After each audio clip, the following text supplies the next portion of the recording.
What is value? What is value? A question as old as the first transaction, yet still unanswered with certainty. We exchange coins, labor, time, and pieces of ourselves for things we believe possess value. But what gives anything its worth? Is it utility, rarity, consensus, or something far more sinister? Our willingness to suffer for it? The philosopher David Hume warned that value is not intrinsic. It does not reside in the object itself. Instead, it is a projection. Beauty in things exists merely in the mind which contemplates them. The same applies to worth. We assign value because we believe we must. We agree that gold is valuable, that paper with ink is money, that numbers in a bank database mean survival. But this agreement is fragile. Consider the tulip mania of 17th century Holland, where tulip bulbs became more expensive than homes. For a time, a single flower could buy you freedom. Then, overnight, it was worthless. Not because it changed, but because belief withered. The same flower, the same petals, the same color. No value. This should terrify you. Karl Marx saw value as a product of labor. In Capital, he argued that all commodities derived their worth from the amount of socially necessary labor time invested in them. To him, value was not abstract. It was measurable in pain, fatigue, and exploitation. The value of a commodity is determined by the quantity of labor embodied in it. This means your suffering is the currency by which objects become real. But even Marx's logic breaks in the face of modern absurdity. A diamond mined by slaves can cost less than a digital token minted by a computer algorithm. The labor disappears. The suffering is hidden. And yet, the price soars. Value, then, is not only subjective, it is theatrical, a performance we attend daily, where belief is the only ticket to admission. How do we know what something is worth? We look at others. We measure envy. We crave what others crave. René Girard, a French philosopher, introduced the concept of mimetic desire. The idea that we don't want things because we need them, but because someone else appears to. Value becomes a virus, a chain of imitation. One spark of longing ignites a wildfire of consumption, but the fire doesn't warm. It burns. The pursuit of value often means assigning worth to the valueless and dismissing the priceless. A stranger's signature can make a painting cost millions. A desperate mother's labor can earn less than $1 an hour. The world is not fair. It is priced. We try to store value, banks, vaults, portfolios, but all of it is temporary. Empires collapse. Currencies die. A fortune becomes a footnote. Seneca wrote, "It is not the man who has too little, but the man who craves more, that is poor." And yet, craving is the system. Endless valuation is the engine. You scroll through a phone, assigning likes to photos, value to faces, hearts to fleeting thoughts. Even emotions are monetized. The algorithm rewards what we collectively pretend has worth. Meaning becomes something you can rent. And so we commodify even ourselves. We calculate our market value in dating apps, job interviews, and social media. We shape ourselves to be desirable, not human, but valuable. We ask, what am I worth? Instead of, who am I? We dress value in the robes of objectivity, prices, salaries, net worths. But deep down, we know. It's a game. And in this game, value is a hallucination shared by billions. Nietzsche once said, all things are subject to interpretation. Whichever interpretation prevails at a given time is a function of power and not truth. Value, too, is a function of power. Those who control belief control worth, and those who control worth control the world. Ask yourself, what if the things you chase are only valuable because you were told they are? What if your goals are just borrowed dreams? Your aspirations reruns of others' ambitions? What if your whole life is priced by people who will never know you? The phone in your hand, the bed you sleep in, the education you paid for, the relationships you measure, the passions you abandon, all shaped by the pursuit of value. But was it ever yours to begin with? In the end, what is value? A ghost dressed in gold, a promise etched into nothing, a compass that spins when you need it most. It is everything. It is nothing. And it will cost you your life, time, the original currency, and it will cost you your life. Because before anything else was exchanged, before coins, before gold, before contracts, before banks and markets and ledgers, there was one thing traded in silence: time. You do not remember the moment you began spending it, but it started with your first breath, the meter running, a currency with no refunds, no loans, no counterfeit. You pay it whether you want to or not. Seconds fall from you like ash, and no matter how tightly you close your fists, it leaks. We think of money as the great exchange, but time is the true cost. Every dollar you earn is not bought with skill. It is bought with hours you will never live again. The Stoic philosopher Seneca wrote, "People are frugal in guarding their personal property, but as soon as it comes to squandering time, they are most wasteful of the one thing in which it is right to be stingy." Time is the one possession that cannot be increased, only spent more carefully. And yet we waste it. Not because we don't understand its value, but because we were never taught to feel it. We are numbed early, conditioned to trade hours for grades, grades for jobs, jobs for status, and status for validation. We sacrifice mornings for commutes, afternoons for emails, nights for obligations. And when the week ends, we collapse into screens to forget how much of ourselves we gave away. A paycheck does not show the true cost. A promotion does not restore the time it consumed. You do not get younger because you succeeded. Slaves once had no control over their bodies. Now, most people willingly sell the one thing no tyrant could ever steal: the years of their life. In the Critique of Political Economy, Marx writes, "The worker puts his life into the object, but now his life no longer belongs to him, but to the object." We pour time into labor, into creation, into service, into profit. And then we watch as the value of our time is dictated by someone else.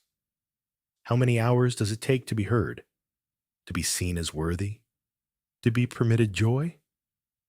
We spend childhood rushing toward adulthood. We spend adulthood longing for childhood.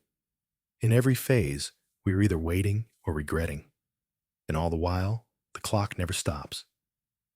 Technology promised us save time, automation, efficiency, speed.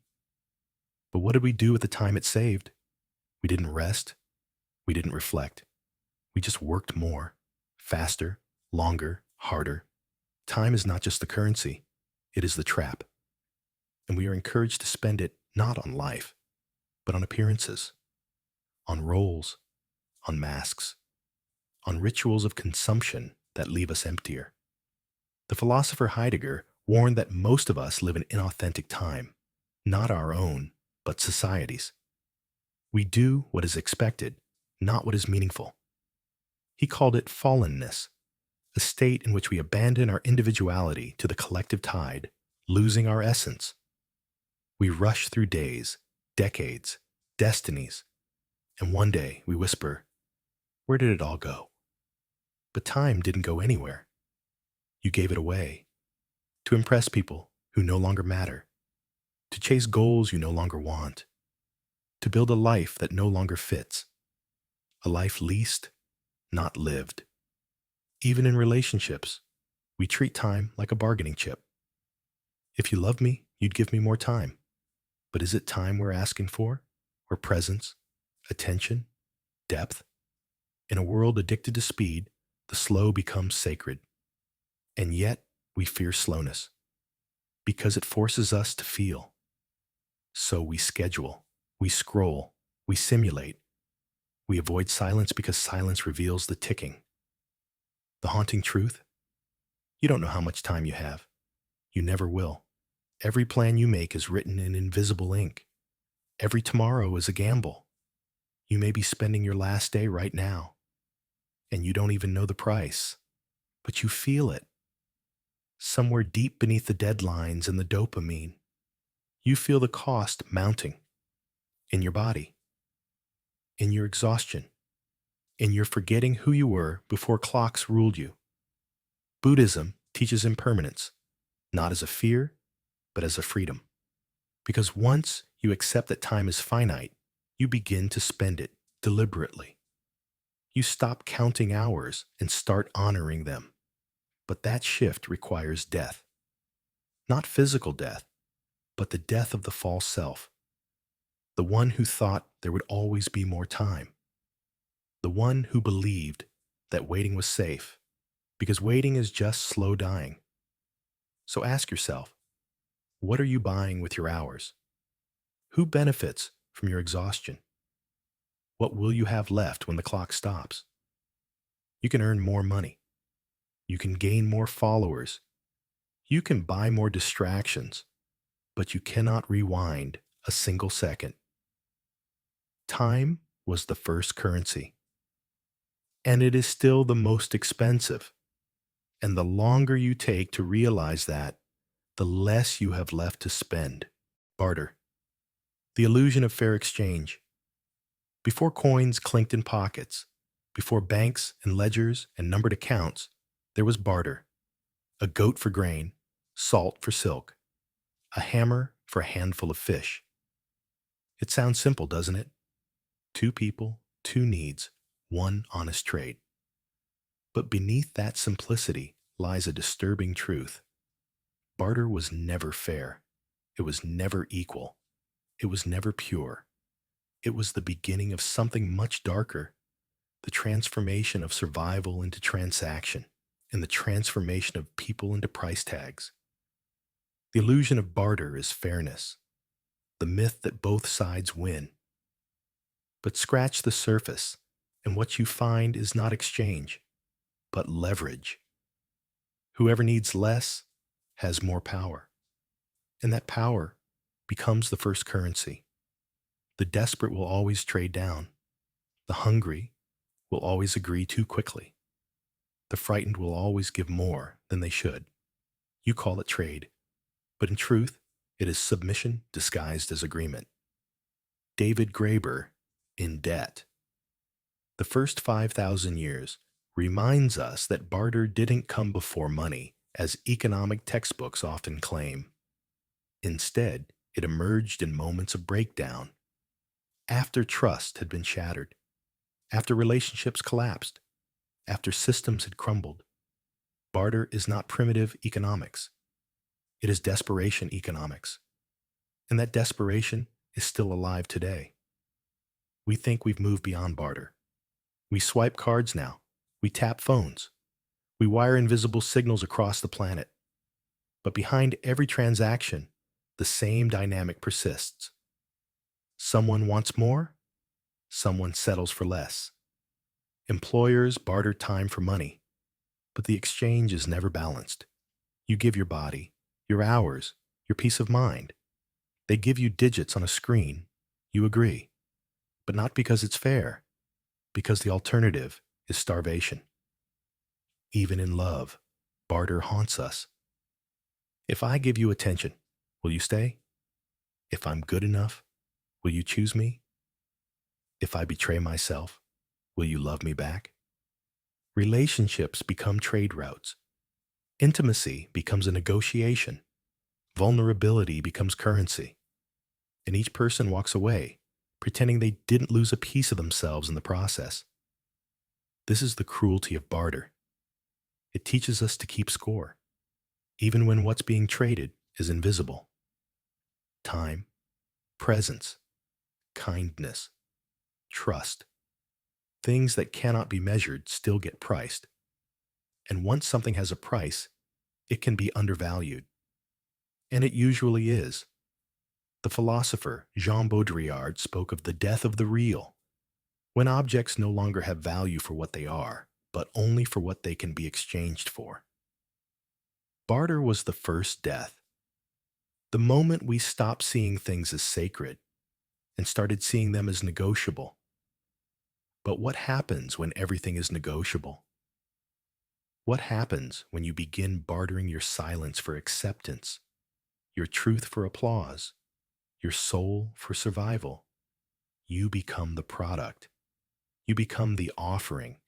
You become the thing on the table.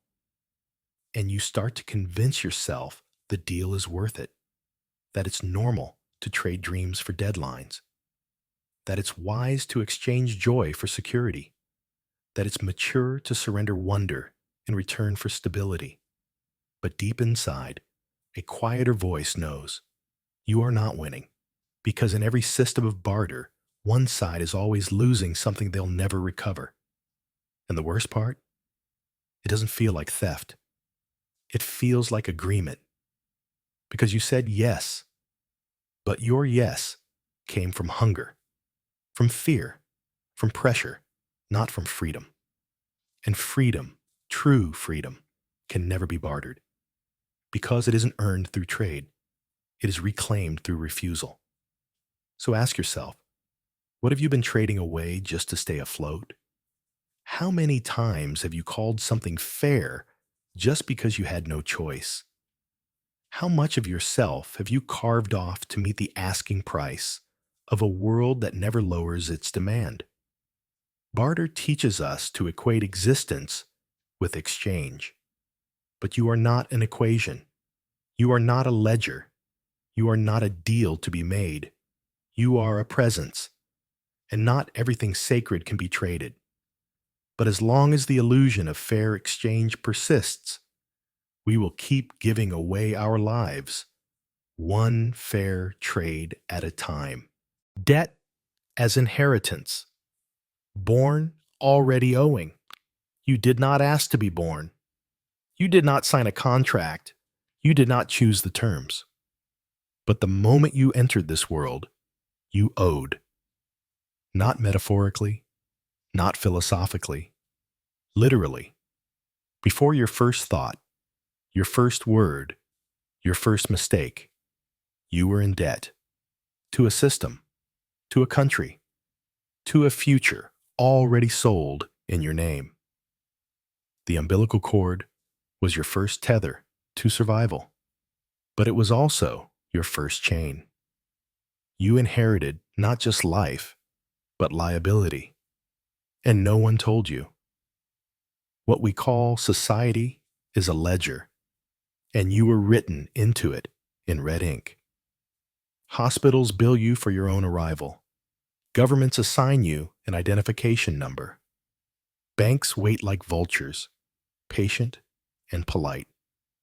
And the moment you grow old enough to understand, they hand you the bill. Welcome to existence. Here's what you owe. The philosopher Friedrich Nietzsche spoke of this in On the Genealogy of Morality, tracing the roots of guilt to the economics of debt. To be in debt, he argued, is to be bound to a creditor, to a punishment, to a memory of pain.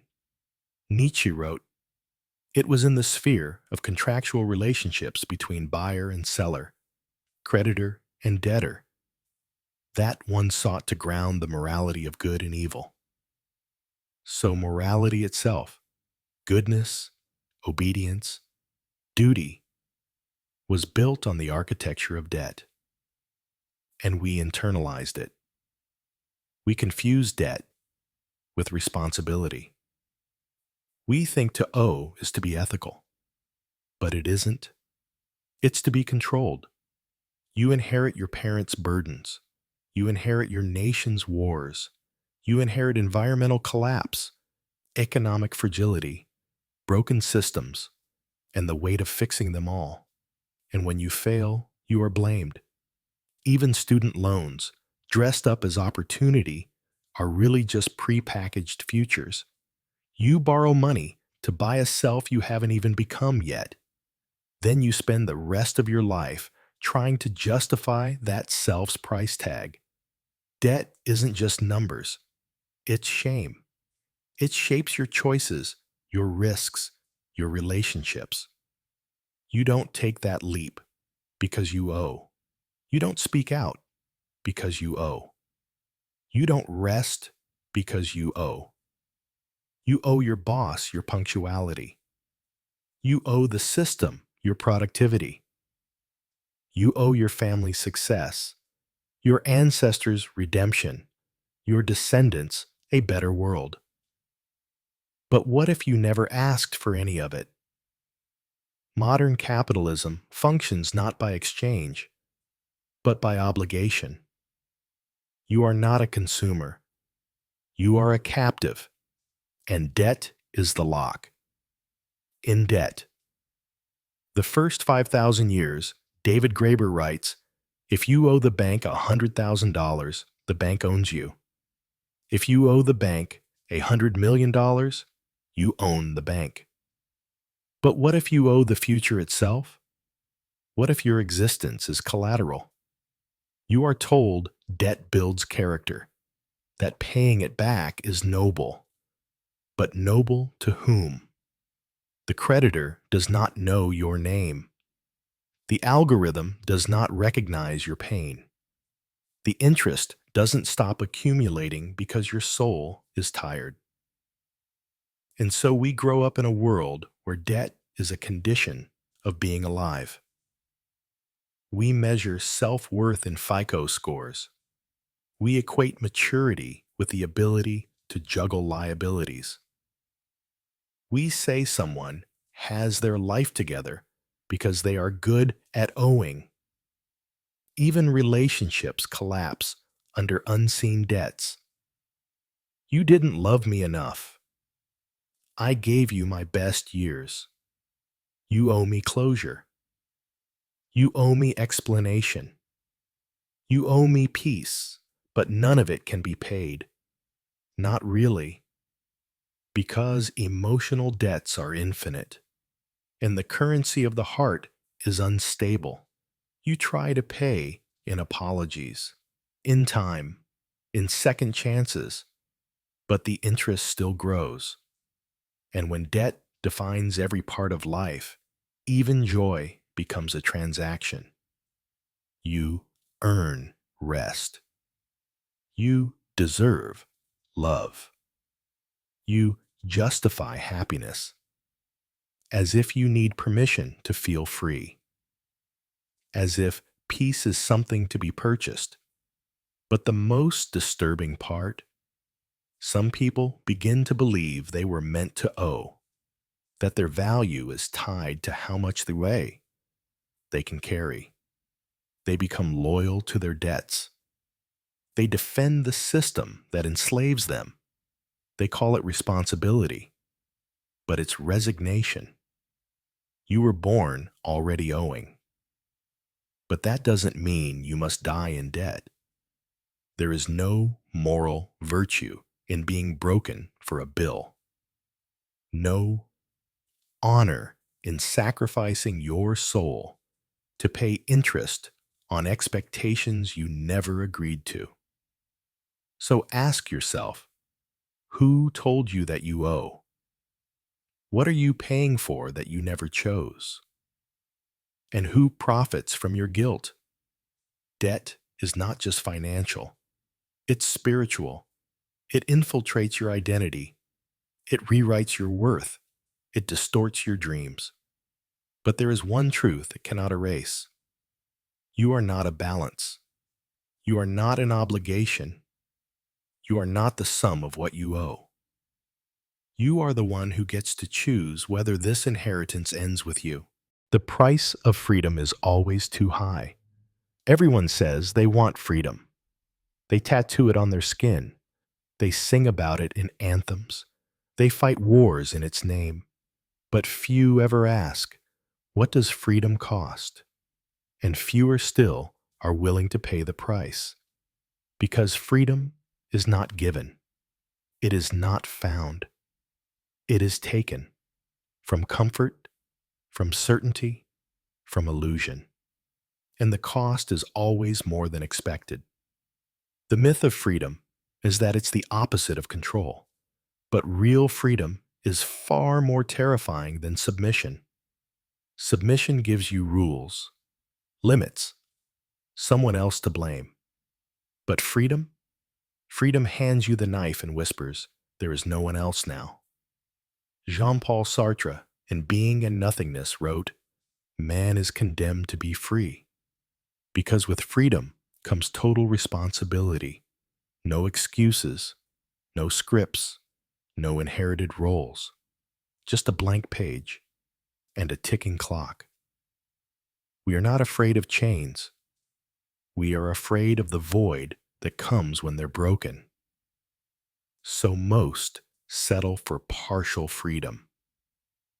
A curated version, a sanitized imitation.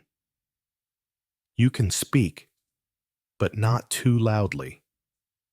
You can dream, but within budget. You can leave, but only if you can afford it.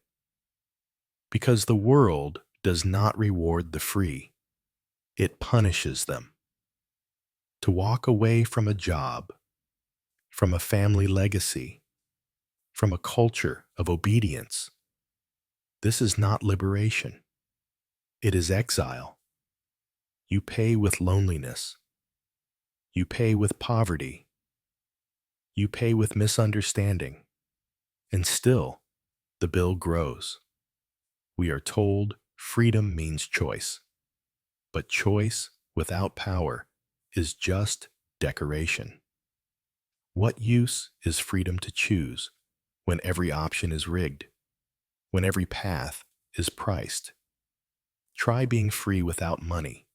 Try being free without land. Try being free when your basic survival depends on someone else's permission. Political systems may promise freedom, but economic systems quietly revoke it. You are free to say no, but only once. Say it too many times and watch the doors close. And yet, there is another trap. Success. Success is sold as the reward for hard work, but often it's just a gilded cage. You succeed, and suddenly you have more to lose. You accumulate comfort, reputation, followers, and now freedom becomes dangerous. You don't speak your truth because it might cost you everything you've built. You don't change because your image is monetized. You don't rest because the algorithm never sleeps. The higher you climb, the more freedom becomes something you can't afford. So we perform, we pretend, we persist, and deep down, we resent the people who walk away. The ones who live out of backpacks, the ones who quit high-paying jobs to make art no one asked for, the ones who refuse to barter their soul for a pension. Because they remind us that freedom is possible, but costly. We want to believe we're free because we vote, because we can buy, because we can speak. But true freedom is not granted by governments or jobs or brands. It is existential. It comes from within, and it requires you to dismantle everything false. Your identity, your habits, your comfort, your borrowed dreams. Viktor Frankl, a Holocaust survivor and existential psychologist, once wrote, "Everything can be taken from a man, but one thing, the last of the human freedoms, to choose one's attitude in any given set of circumstances. But choosing your attitude in a world that sells you distraction, fear, and conformity, that's an act of rebellion. That's an act of war, and not everyone survives it, because freedom demands solitude. It demands you face yourself without flinching. It demands you make peace with uncertainty, with failure, with not belonging. So most don't chase it. They chase security. But security is not freedom. It is the consolation prize, a locked room with soft pillows and invisible bars. And the longer you stay inside, the harder it is to remember the way out. So ask yourself, what comforts are costing you your freedom? Who would you be without your titles, your status, your salary? What truths are you silencing to avoid the price? Because freedom isn't free. It never was. And most people aren't imprisoned by force. They are imprisoned by preference. They choose the cage. They decorate it. They defend it. And they forget it was ever a cage to begin with. But if you ever dare to break out, know this: you will lose things you thought you needed. You will be misunderstood. You will be alone, often. But you will be alive in a way most never are. And that is the real cost of freedom. Desire manufactured. Capitalism's cruel engine. You think you know what you want. A new phone, a better body, a bigger following. Freedom, maybe. Love, occasionally. Stability, always. But ask yourself, did you choose that desire, or was it built for you? Because in a world ruled by markets, desire is no longer born. It is manufactured, not grown from within, but implanted, engineered, programmed. Capitalism does not run on money. It runs on lack, and it survives by convincing you that you are incomplete. Advertisers don't sell products. They sell absence. They point to the hole in your chest and whisper, "This will fill it." But they never intend to fill it. Because if you were ever satisfied, truly satisfied, the machine would stop. The French philosopher Gilles Deleuze saw desire not as a lack, but as production. He argued that capitalism hijacks this force, turning it inward, weaponizing it against the self. You don't just want, you want to want. And the more you chase, the more the target moves. Desire becomes endless, because it has to be. That's the cruelty. A child doesn't crave brands. They crave presence. They crave connection.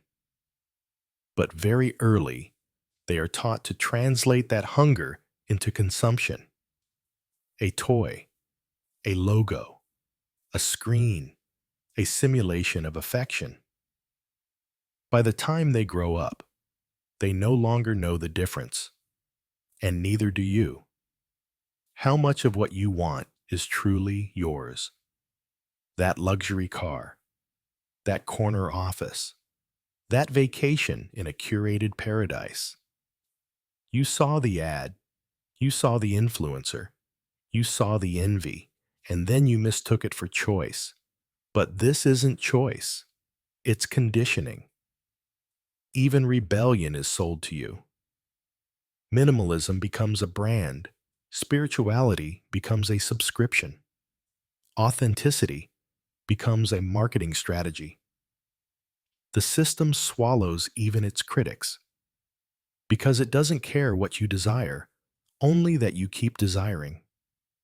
You can meditate, detox, log off, but if you still wake up feeling like you're behind, The system has already won. Slavoj Žižek once said, "We feel free because we lack the very language to articulate our unfreedom."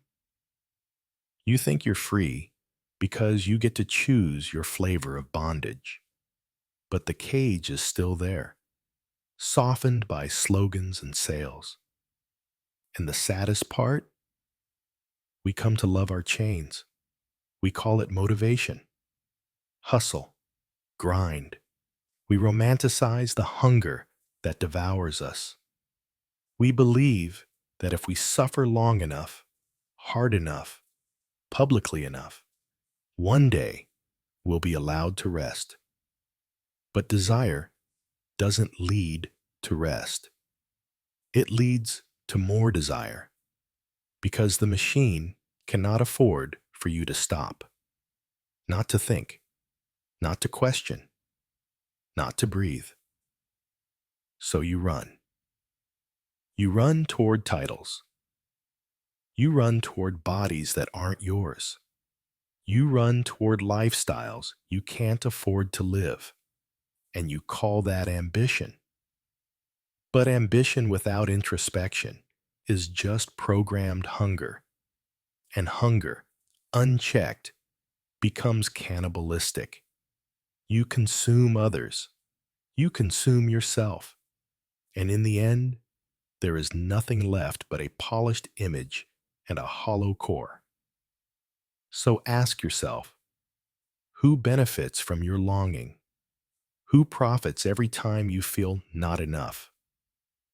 Who taught you to believe that wanting was the same as living? Desire should be sacred, a compass, a pull toward becoming. But capitalism has turned it into a leash. And now, you chase not dreams, but bait. It's time to remember. You were not born craving status. You were not born to chase illusions. You were not born to be a cog in an engine powered by your own emptiness. You were born full, and then you were emptied, slowly, deliberately, profitably. But you can reclaim yourself. You can pause. You can question. You can turn away. And in that moment, when you want nothing the system offers, you are finally free. Not because you have everything, but because, for once, you are not being used. Ownership, the lie we die for. From the moment you could speak, you were taught a single word with unshakable power. Mine. Mine. My toy. My room. My future. My life. Ownership became your identity. It defined success. It justified ambition. It excused cruelty. But what if it was all a lie? What if ownership is nothing but permission wrapped in illusion, a story told by those in power to convince you that you too can control what cannot be held? You are told to chase ownership of a house, of land, of your time, your body, your destiny. But look closer. You don't own your home. The bank does. You don't own your time. Your employer does. You don't even fully own your body. It is subject to laws, markets, and aging you never consented to. The philosopher Jean-Jacques Rousseau once wrote, "The first man who, having enclosed a piece of ground, thought of saying, 'This is mine,' and found people simple enough to believe him, was the real founder of civil society." And with that lie, "This is mine," came war, greed, inequality, and the endless spiral of accumulation. We kill for ownership. We die for it. We build fences, borders, empires. We draw lines in blood and call it property. But what do we truly own? You can't take your wealth when you die. You can't hold on to your youth. Even memory slips through your fingers. Still, we keep grasping. Capitalism sells ownership as the final goal. Own your business. Own your brand. Own your image. Own your audience. But the more you try to own, the more owned you become. Every new possession requires maintenance, attention, sacrifice. You buy the house, but now you serve it. You earn the title, but now you must defend it. You acquire the wealth, but now you live in fear of losing it, and fear is not freedom. Ownership breeds attachment. Attachment breeds anxiety. Anxiety breeds control, and control is the death of peace. We think ownership creates security, but it only delays loss. Everything you have will be taken by time, by chance, or by death. And yet, we base our entire civilization on this fantasy. Colonialism was justified through ownership. Slavery was legalized as ownership. Patriarchy survives through the ownership of names, bodies, narratives. It is not a neutral concept. It is a weapon dressed as a right. You don't truly own anything you cannot protect, and most protection is violence in disguise. Even in love, we mimic ownership. You're mine, my partner, my family. We confuse commitment with possession. We confuse closeness with control. And we wonder why it falls apart. Ownership turns relationships into transactions, people into property, connection into captivity. So ask yourself, what are you clinging to that cannot be held? What have you sacrificed in the name of keeping something that was never really yours? What weight are you carrying just to maintain a story about what you own? The mystic poet Rumi once said, "Try not to resist the changes that come your way. Instead, let life live through you." But ownership resists. It locks. It freezes. It makes you brittle. And when the world shifts, as it always does, you break. Because you tried to possess what could only be experienced. Your time, your art, your body, your breath, your love. None of it is truly yours. You are not an owner. You are a steward, a guest, a witness. And the more you let go, the more you truly live. Because in the end, the things you cling to most tightly are the very things you'll lose first. Savings, hoarding against the void. You are told to save. Save your money. Save your energy. Save your youth. Save for the future. As if the future is guaranteed. As if tomorrow is a vault that will repay you in peace. But what if it's not? What if all this saving is not preparation, but fear? What if savings are not a sign of wisdom, but a symptom of dread? A quiet, desperate attempt to bargain with chaos? The world tells you that saving is noble, that it's smart, mature, responsible, that your worth is tied to how well you prepare for a day that may never come. But underneath this logic is a darker truth. You are saving not for life, but against death, against collapse, against scarcity, against uncertainty, against the void. The philosopher Ernest Becker, in The Denial of Death, argued that much of human behavior is driven by a fear we can't name, that we spend our lives constructing defenses, money, identity, power, routine, to insulate ourselves from the terror of impermanence. Savings, then, are not just financial. They are existential. They are a shrine to control in a universe that offers none. You stash away dollars, hoping they'll protect you from loneliness. You build a retirement fund, hoping it will shield you from regret. You invest in plans, hoping they'll inoculate you from grief. But the truth remains. You can save all your life and still lose everything in a breath. A diagnosis, a crash, a war, a phone call at midnight, and suddenly the vault is meaningless. We say, just in case, but we never ask in case of what? In case the system fails? It already has. In case the world falls apart? It always was. We don't save for possibility. We save for survival.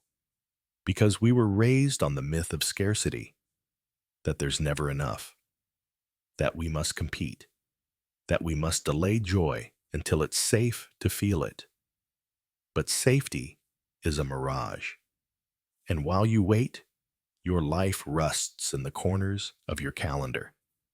There are people who never take the trip, never write the book, never say, I love you, because they're waiting for the right time, for the savings to be enough, for a future that arrives in a coffin. What use is a padded account when you're too anxious to rest? What comfort does a pension offer when your best years were spent hoarding time you never spent living? Even the idea of rainy days is a trap. We prepare for disaster while denying ourselves sunlight. We hoard our joy. We stockpile affection. We ration presents. We budget our dreams. But in the name of being prepared, we become prisoners of preparation. And the saddest part, we pass it down, teaching children to be afraid before they know what freedom tastes like, to save before they've even lived, to fear loss before they've even loved, to plan retirement before they've discovered purpose.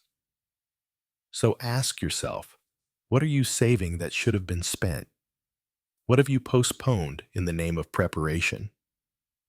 What fear are you feeding with every deposit? You are not wrong to prepare, but preparation without presence is a form of death. You are not alive to store potential. You are here to expend it, because you will lose everything eventually. The question is, will you lose it full or empty?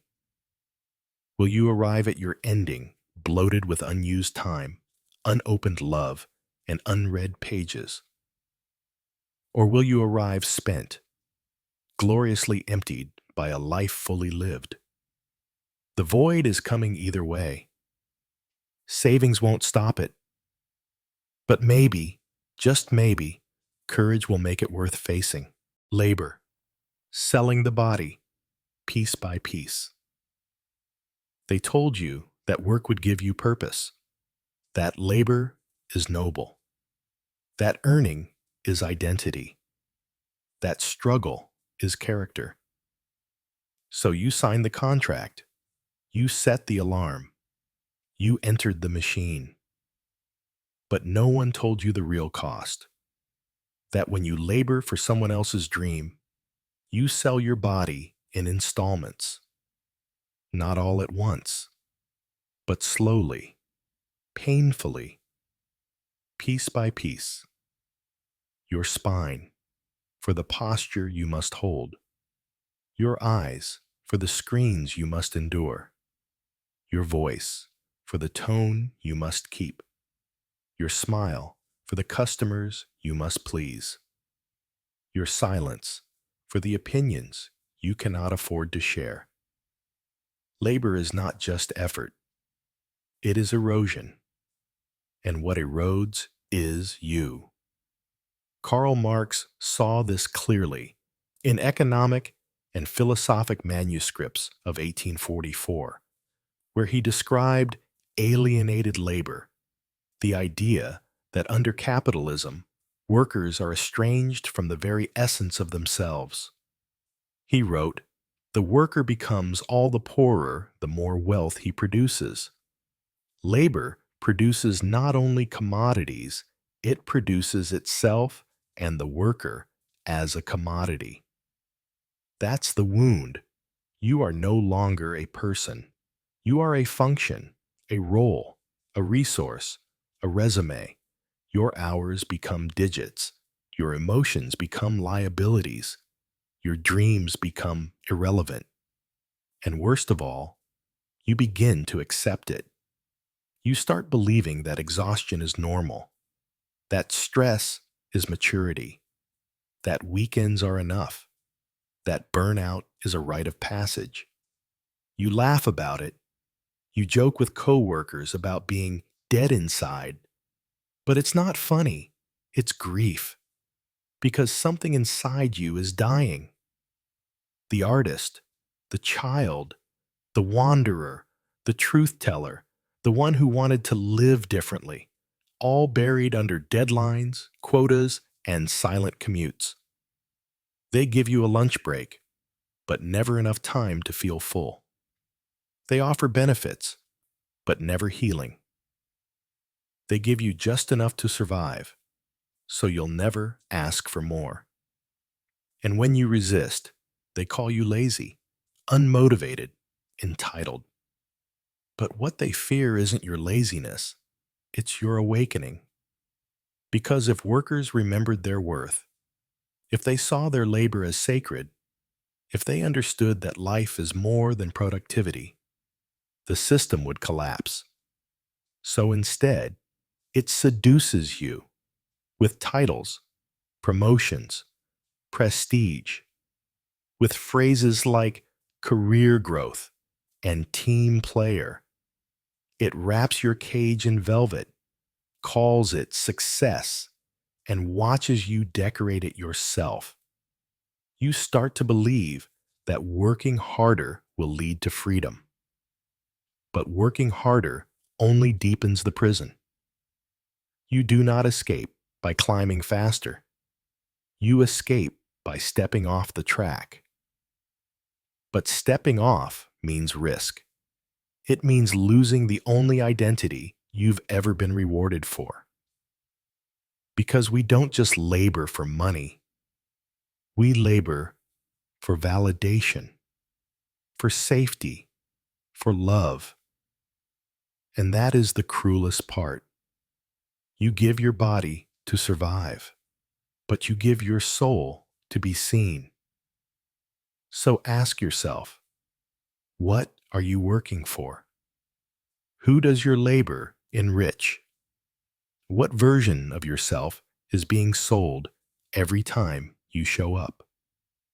You will never get back the hours you gave, the moments missed, the sunsets unseen, the dreams deferred, the stillness surrendered. And in the end, no salary can repay what was stolen, not from your bank account, but from your being. Labor, in its purest form, is creation. But under capitalism, it becomes consumption of time, of energy, of self. You are not lazy for resisting this. You are alive. And the truth is, you were never meant to be a machine. You were meant to be whole. Credit, trust forged into chains. They call it credit, a gift, a privilege, a mark of trust. But look closer, because credit is not freedom. It is a chain made of numbers and names, contracts and promises. And like all chains, it begins with an offer you can't refuse. You deserve it. Buy now, pay later. You've earned this. But the price of that trust is not money, it's your future. Credit is not cash. It is time borrowed from tomorrow. A gamble against yourself, a silent bet that you'll be able to keep up. Even as the world runs faster, the costs climb higher, and your body begins to break. You sign your name, you agree to the terms, and just like that, your life is mortgaged. The philosopher Michel Foucault once said, "Where there is power, there is resistance." But credit makes resistance difficult because it doesn't look like oppression. It looks like opportunity. The credit score becomes your moral score, a number not just of reliability, but of worthiness. Not just whether you pay on time, but whether you are trusted to belong. Try to rent without good credit. Try to start a business. Try to leave your country. Try to begin again. Without that number, you are invisible. Without that number, you are guilty.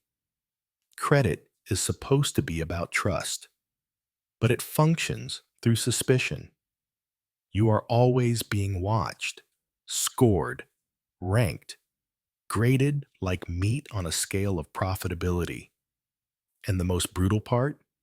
You can't escape it. Pay on time for years. Still, one mistake can haunt you. One missed payment becomes a scar.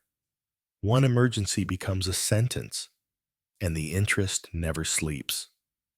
Because debt grows like mold, quietly, steadily, in the dark corners of your life. You work to pay off the thing you already bought.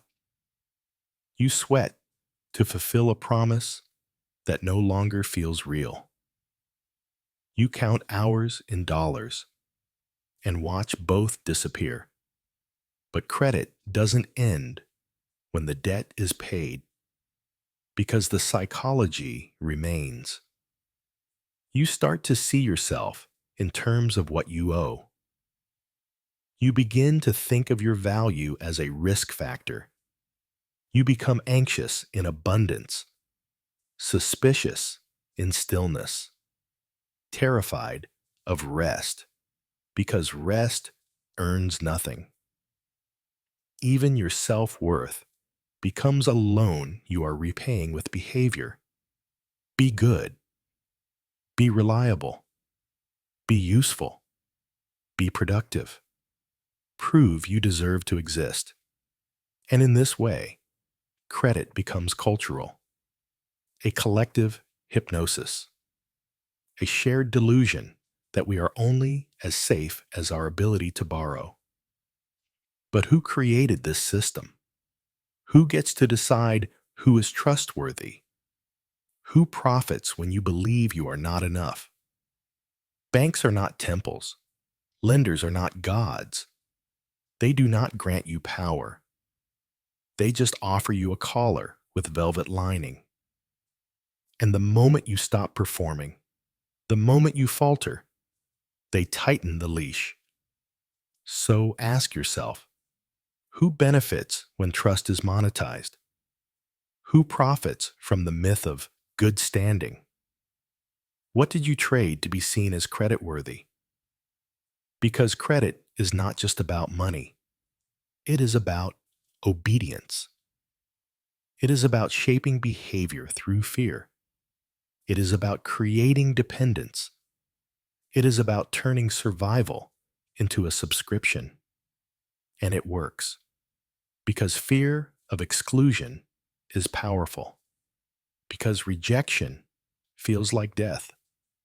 Because being untrusted in this world is a form of exile. But the truth is this: you are not your score. You are not your payment history. You are not the projections of a system that sees you only as a statistic. You are a living being, and no algorithm can measure your soul. The moment you believe that access equals worth, you become a prisoner of permission. And the longer you chase their approval, the further you drift from yourself. So when they say you've been approved, ask yourself, for what? Because not all offers are blessings. Some are just prettier chains. Wealth. The power to ignore consequences. Wealth is praised. Wealth is envied. Wealth is pursued like salvation. But what if wealth isn't about abundance? What if wealth, in its rawest form, is simply the power to escape consequences? The rich don't live differently because they have more. They live differently because they can afford not to care. They can make mistakes without punishment. They can buy silence. They can outsource guilt. They can destroy and walk away clean. Because wealth is not just accumulation. It is insulation. Insulation from discomfort, from accountability, from the brutal feedback loops the rest of the world is forced to endure. You park illegally, you pay a fine. They park a yacht in protected waters, they lobby to change the law. You steal bread, you're a criminal. They steal futures, they're featured in Forbes.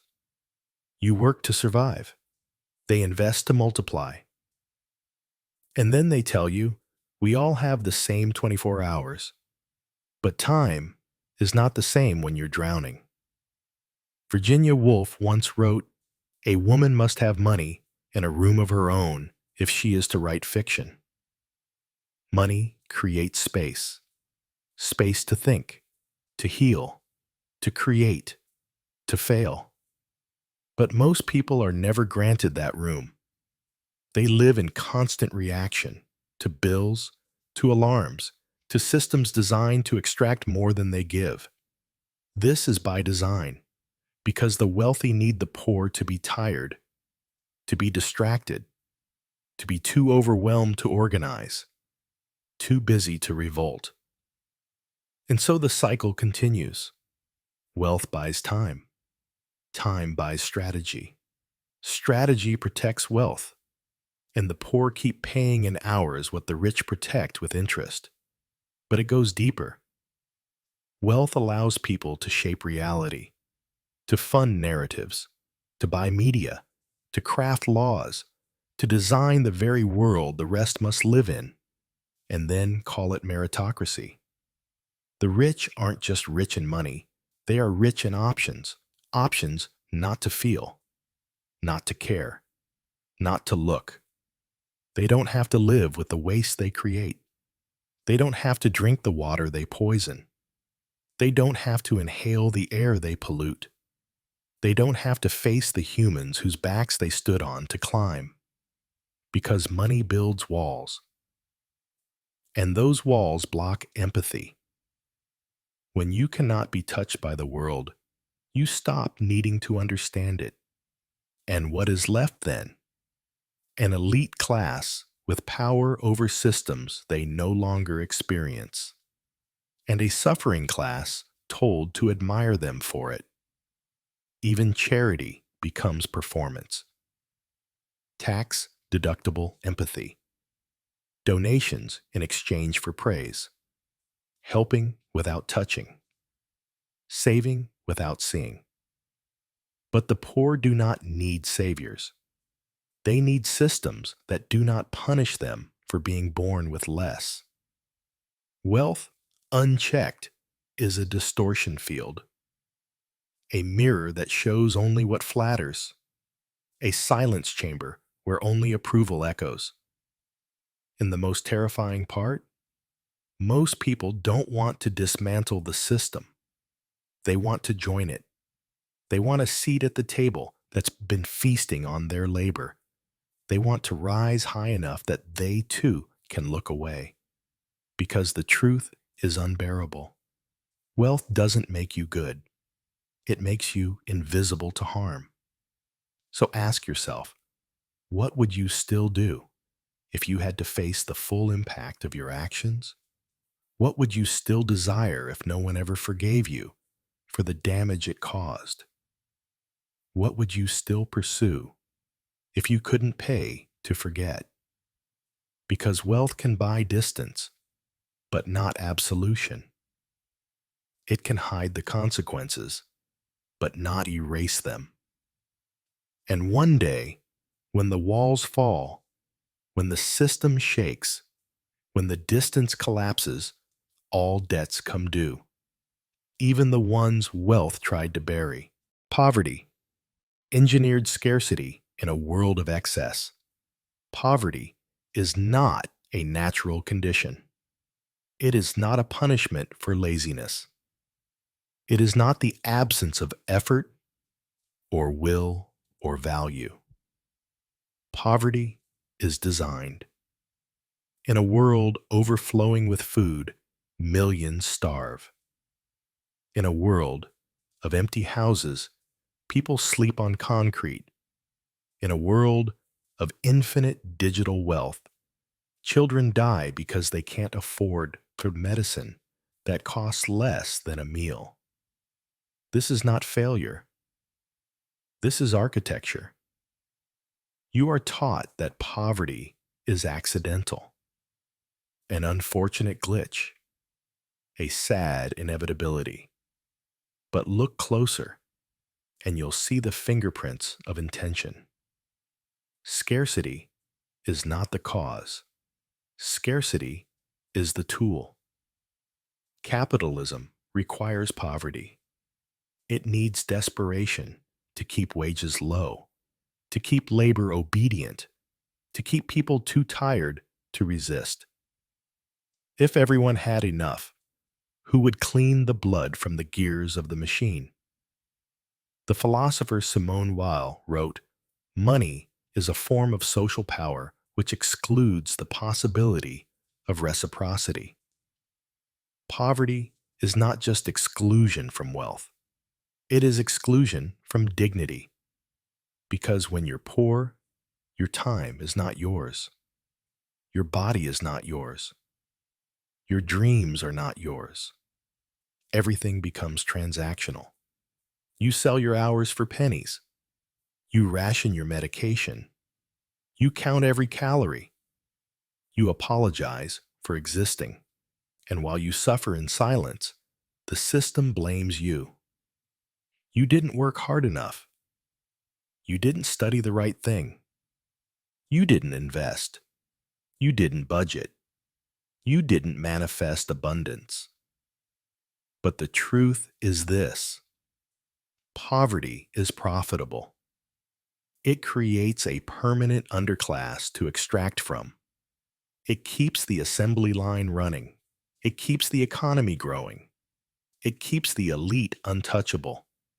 And it disguises itself with complexity, global markets, inflation charts, tax policies. But behind the jargon is a simple truth. There is more than enough for everyone, but not enough for everyone to be rich. Because for one to hoard, many must lack. For one skyscraper to rise, countless backs must bend. The wealth of the few is built on the suffering of the many. This is not cynicism. It is math. And still, we are taught to fear the poor, to see them as lazy, as dangerous, as other, to cross the street, to clutch our wallets, to donate but never listen, to help but never trust. Because if we truly saw them, we might have to see ourselves. The line between comfort and collapse is thinner than you think. One illness, one accident, one missed paycheck, and the distance between you and the man sleeping under the bridge becomes a single breath. But the myth of meritocracy protects you. It whispers, "You earned your place. They failed." It flatters your ego. It hardens your heart. It blinds you to the machinery grinding beneath your feet. You don't need to hate the poor to uphold poverty. You only need to ignore them. And most do. Because looking would mean confronting a terrifying question. What if the system is not broken? What if it is working exactly as intended? So ask yourself, why are the richest countries filled with the most homelessness? Why are billionaires praised while millions ration insulin? Why are we told to work harder in a world already drowning in abundance? Because poverty is not a lack of resources. It is a lack of access. It is a locked door, a closed gate, a wall with no ladder. And every time we accept it as normal, we hammer another nail into the coffin of collective empathy. The system doesn't need you to be cruel. It only needs you to be comfortable, to believe that your survival justifies their suffering, to believe that if you made it out, they could too. But not everyone was given a ladder. Not everyone was taught to climb. Not everyone survived the fall.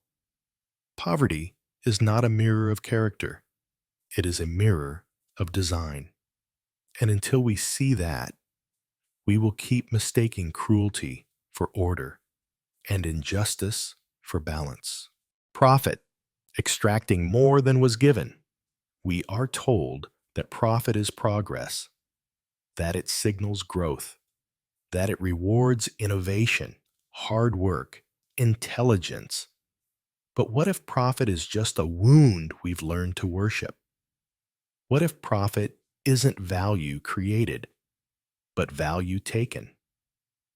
In its simplest form, profit is the difference between what is paid and what is kept. It's what remains after everyone else has gone home tired. But that difference, that extra, that margin always comes from somewhere, from someone.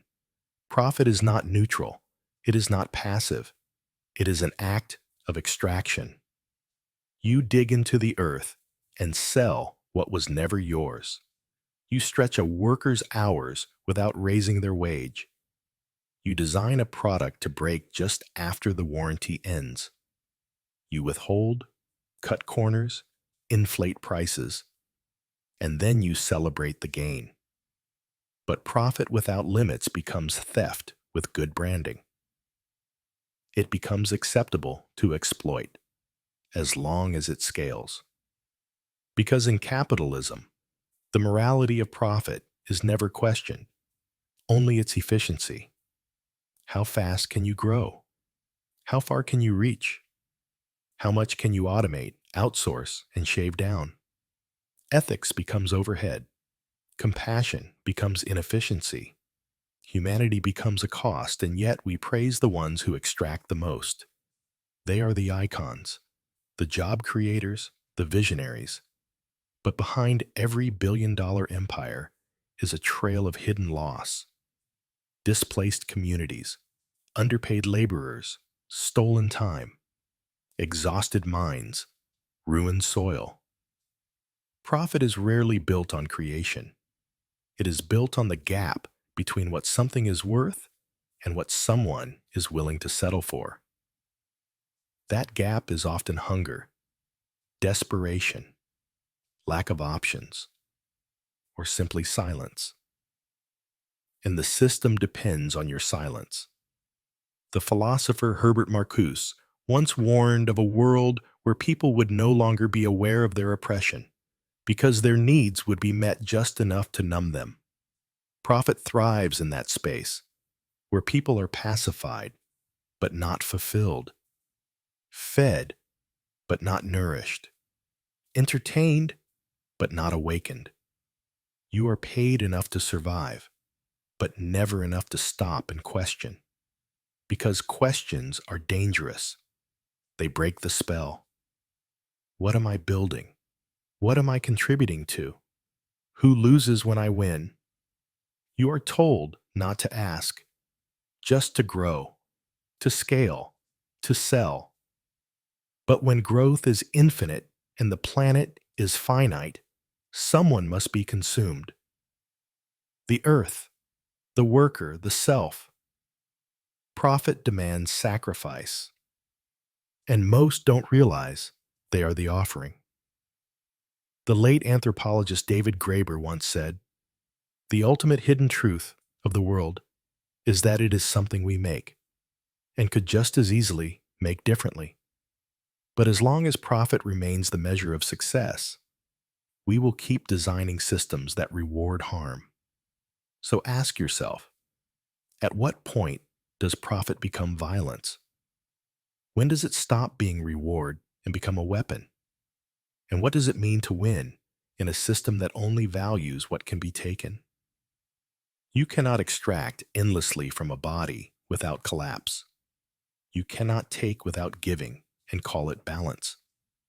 You cannot keep widening the gap and expect peace to grow in the silence between. Profit should not be the goal. Sustainability should. Dignity should. Enough should. But enough doesn't scale. Enough doesn't sell. So the machine keeps grinding, and we keep feeding it pieces of ourselves, calling it success, calling it progress, calling it profit. But what we're really building is a future no one can afford to live in. Inheritance. Ghosts funding the future. You think you are building your own life, that your choices are yours, that your path is shaped by your hands. But look behind you. You are not walking alone. You are surrounded by ghosts. Inheritance is not just wealth. It is memory. It is burden. It is trauma in disguise. You inherit your name, your language, your posture, your fears, your silence, and sometimes you inherit debt disguised as legacy. The world calls inheritance a gift, a head start, a blessing, a tradition. But what if inheritance is just the past binding the future in invisible chains? Money passed down through centuries of violence, land claimed through conquest, wealth hoarded through silence, ideas carved by dead hands into the skulls of the living. What you call family values may be generational wounds. What you call opportunity may be someone else's erasure. You are taught to honor your inheritance, to protect it, to grow it, to never question the hands that gave it. But inheritance is not neutral. It has fingerprints. It has blood. And often, it whispers instructions louder than your own voice. The philosopher Walter Benjamin wrote, "There is no document of civilization which is not at the same time a document of barbarism." Every monument you inherit casts a shadow, and often you are asked to live in that shadow, to preserve it, protect it, extend it, even when it hurts you, even when it breaks others. Families pass down more than assets. They pass down shame, silence, roles you didn't choose, expectations you cannot escape. You inherit a story, and it becomes your cage. Be the provider. Be the strong one. Be the obedient daughter. Be the son who makes it all worth it. Inheritance becomes a script, and your life becomes a performance for an audience that no longer exists. Even when the wealth is gone, the pressure remains. To fulfill a dream that isn't yours. To succeed for those who couldn't. To carry names like chains. And still, the world praises inheritance. Generational wealth. Family empires. Dynasties. But they never speak of the graveyards beneath them. Because no empire begins without conquest. No fortune grows without taking. And so you are left to build your future on ground soaked with consequences you didn't create. But if you don't question it, you become the ghost that haunts the next. Because inheritance isn't just what you receive, it's what you pass on. You can pass down fear or freedom, silence or truth. You can be the echo of old harm or the interruption. So ask yourself, what are you carrying that was never yours to hold? Whose dreams are you living? Whose regrets are you repaying? What have you inherited? Not just in wealth, but in wound. Because inheritance is not just about what's passed down. It's about what's left unspoken, what's buried but never grieved, what's locked inside the language of duty. But here's the truth. You don't have to protect what hurt you. You don't have to repeat what broke them. You don't have to finish a story that ends in silence. You can grieve what you've inherited. You can choose what continues. You can build something new, not on the ashes of ghosts, but in the light of what they were never allowed to see. Because the future does not belong to the dead. It belongs to the brave. Inflation, watching meaning dissolve slowly. Not all theft happens with violence. Not all collapse comes with sirens. Sometimes it arrives silently, like air leaking from a sealed room. This is inflation, the slow erosion of meaning, of value, of trust. You don't feel it all at once. It's not an explosion. It's a whisper. But one day, the dollar in your hand feels lighter. Your effort stretches thinner. Your future feels further away, and no one can tell you why. They'll say it's natural, inevitable, a consequence of supply and demand, of markets, of war, of global tides beyond your control. But the truth?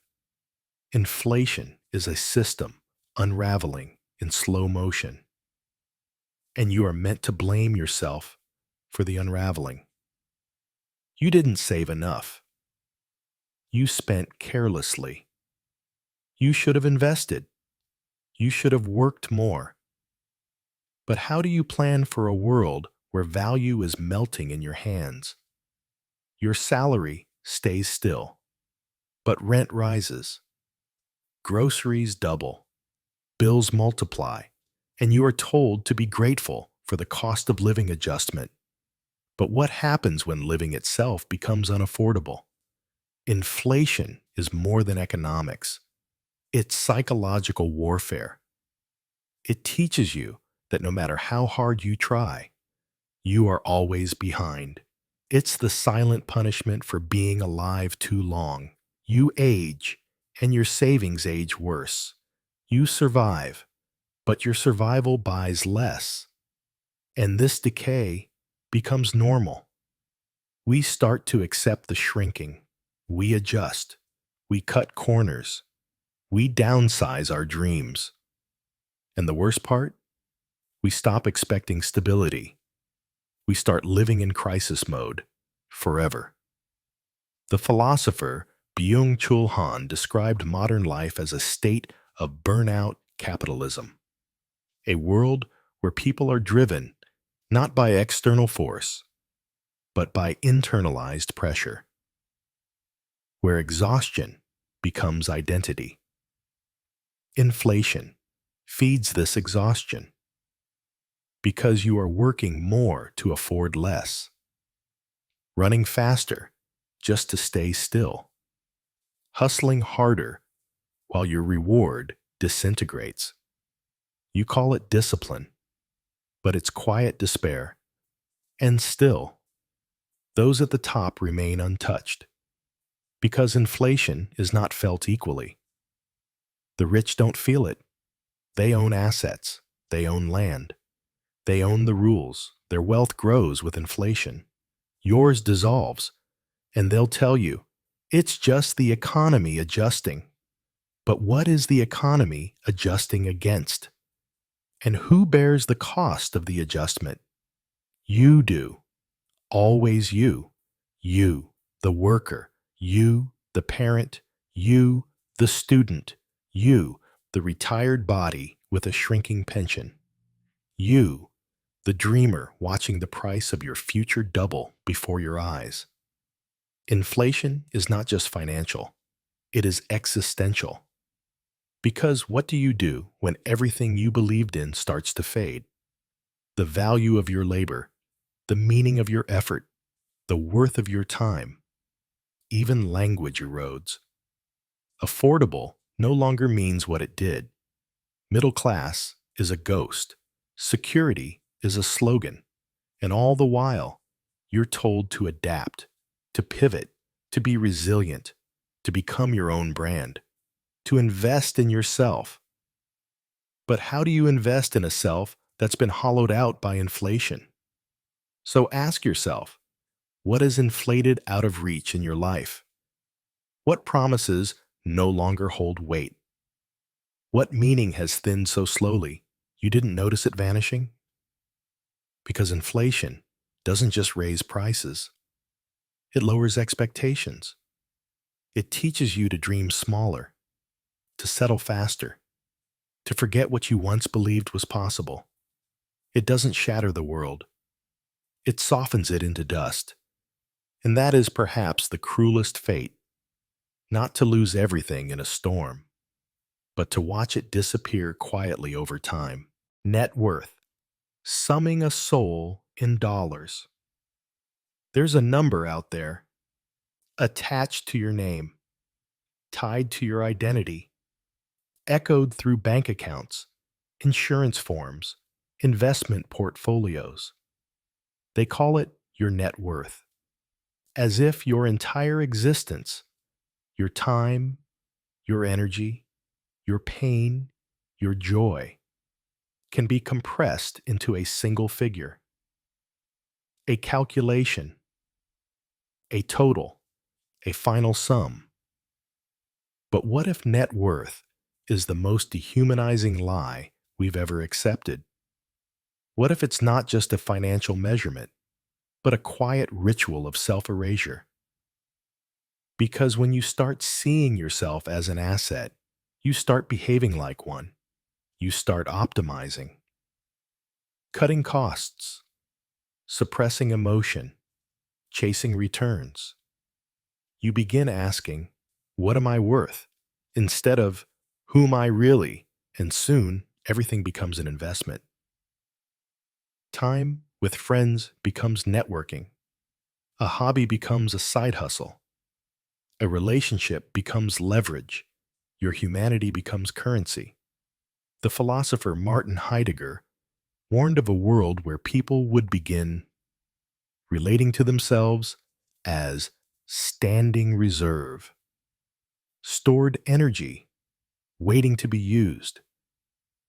Not beings, not individuals, resources. And that's what net worth does.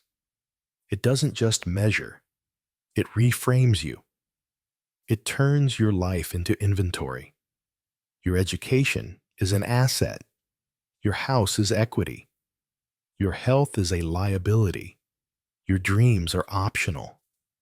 You scroll through social media, watching others flaunt their numbers. Cars, houses, designer things, and wonder if you're falling behind. But behind the aesthetics is the same hollow noise. You are what you own. And so the race begins. To have more. To be more. To climb higher. To prove that your value increases over time. But what is lost in the process? Joy becomes performance. Stillness becomes laziness. Art becomes content. Compassion becomes unpaid labor. You become a brand, curated and polished, begging for attention on platforms built to reward the loud, the shiny, the profitable. And when you can't keep up, you feel like you failed at being a person. But here's the truth they don't tell you. Your net worth says nothing about your grief. Nothing about your laughter. Nothing about how gently you hold others. Nothing about how you survive in silence. It cannot measure the weight of your kindness. It cannot quantify your resilience. It cannot capture your capacity to love, to forgive, to begin again. And yet, we build entire identities around this number. We compare it. We worship it. We attach dignity to it. The wealthy are seen as wise, the poor as flawed, because numbers have become morality, and morality has been bought. But when your value is determined by digits, you become afraid of disappearing. You fear failure, not because of the fall, but because of the erasure. Because in this system, to lose money is to lose meaning. So ask yourself, what would your worth be if no one could see your bank account? What would remain of you if everything you owned vanished overnight? Would you still speak? Would you still create? Would you still love? Or has the number swallowed the soul? We live in a culture obsessed with net worth. But what we truly need is soul worth, a way of seeing value that isn't transactional, a way of existing that doesn't require constant justification. Because you were not born to be measured. You were not born to be priced. You were not born to be compared against a spreadsheet. You are not a number. You are a storm, a silence, a story. And no market in the world is worthy of owning that. The hustle, ritualized self-destruction. You wake up tired. You drink the coffee. You check the notifications. You enter the cycle. Emails, meetings, deadlines, metrics. You answer quickly. You smile on camera. You say no worries when you're dying inside. And you call it the hustle. But the hustle is not ambition. It is ritualized self-destruction. A performance, a religion, a worship of exhaustion disguised as success. We've built a culture where burning out isn't just normal, it's celebrated. Where being booked and busy is the new status symbol. Where rest is guilt and silence feels like failure. But beneath the applause, beneath the productivity porn and morning routine videos, there's a truth few are willing to speak. You are killing yourself and being applauded for it. The philosopher Byung-Chul Han described it as the violence of positivity, a world where no one tells you to work because you've already internalized the whip. You become your own oppressor. You push harder, not because you're forced, but because you're afraid of what happens if you stop. What happens when the noise fades? When no one's watching? When the notifications slow down? You feel it then. The emptiness beneath the hustle. Because the hustle isn't about love. It isn't about joy. It isn't even about purpose. It's about proving that you deserve to exist, that you're worth the air you breathe, that you've earned your place, that you're not falling behind. But behind what? And who's leading? The hustle feeds on fear, fear of irrelevance, fear of poverty, fear of stillness, because stillness reveals the truth. You are exhausted. You are grieving. You are lonely. But the hustle won't let you feel that. So you keep moving. You keep posting. You keep building. Even if you're hollow inside. Even if the version of you being rewarded is a mask. And they love the mask. The mask gets promotions. The mask gets likes. The mask gets invited to the table, but it's not you sitting there. It's a shell, an avatar built on caffeine and anxiety. And the worst part, you begin to forget the difference. You confuse the mask with the self, and slowly, quietly, you disappear.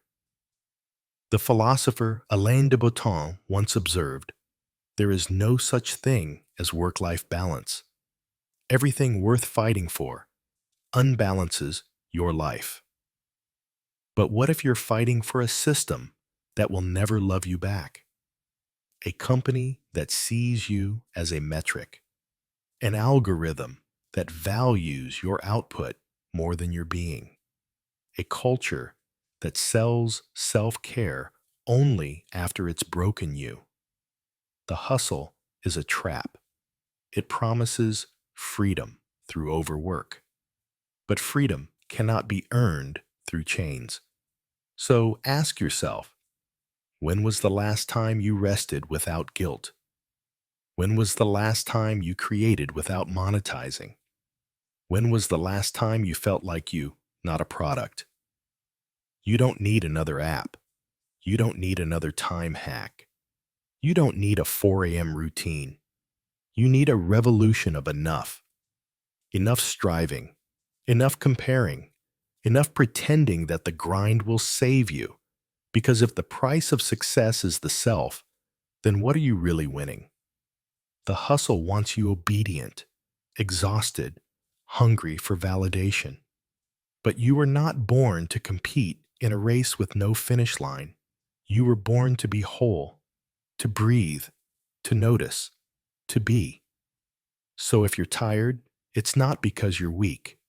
It's because your soul remembers another way. And it's begging you to return. Retirement, the reward for a life wasted.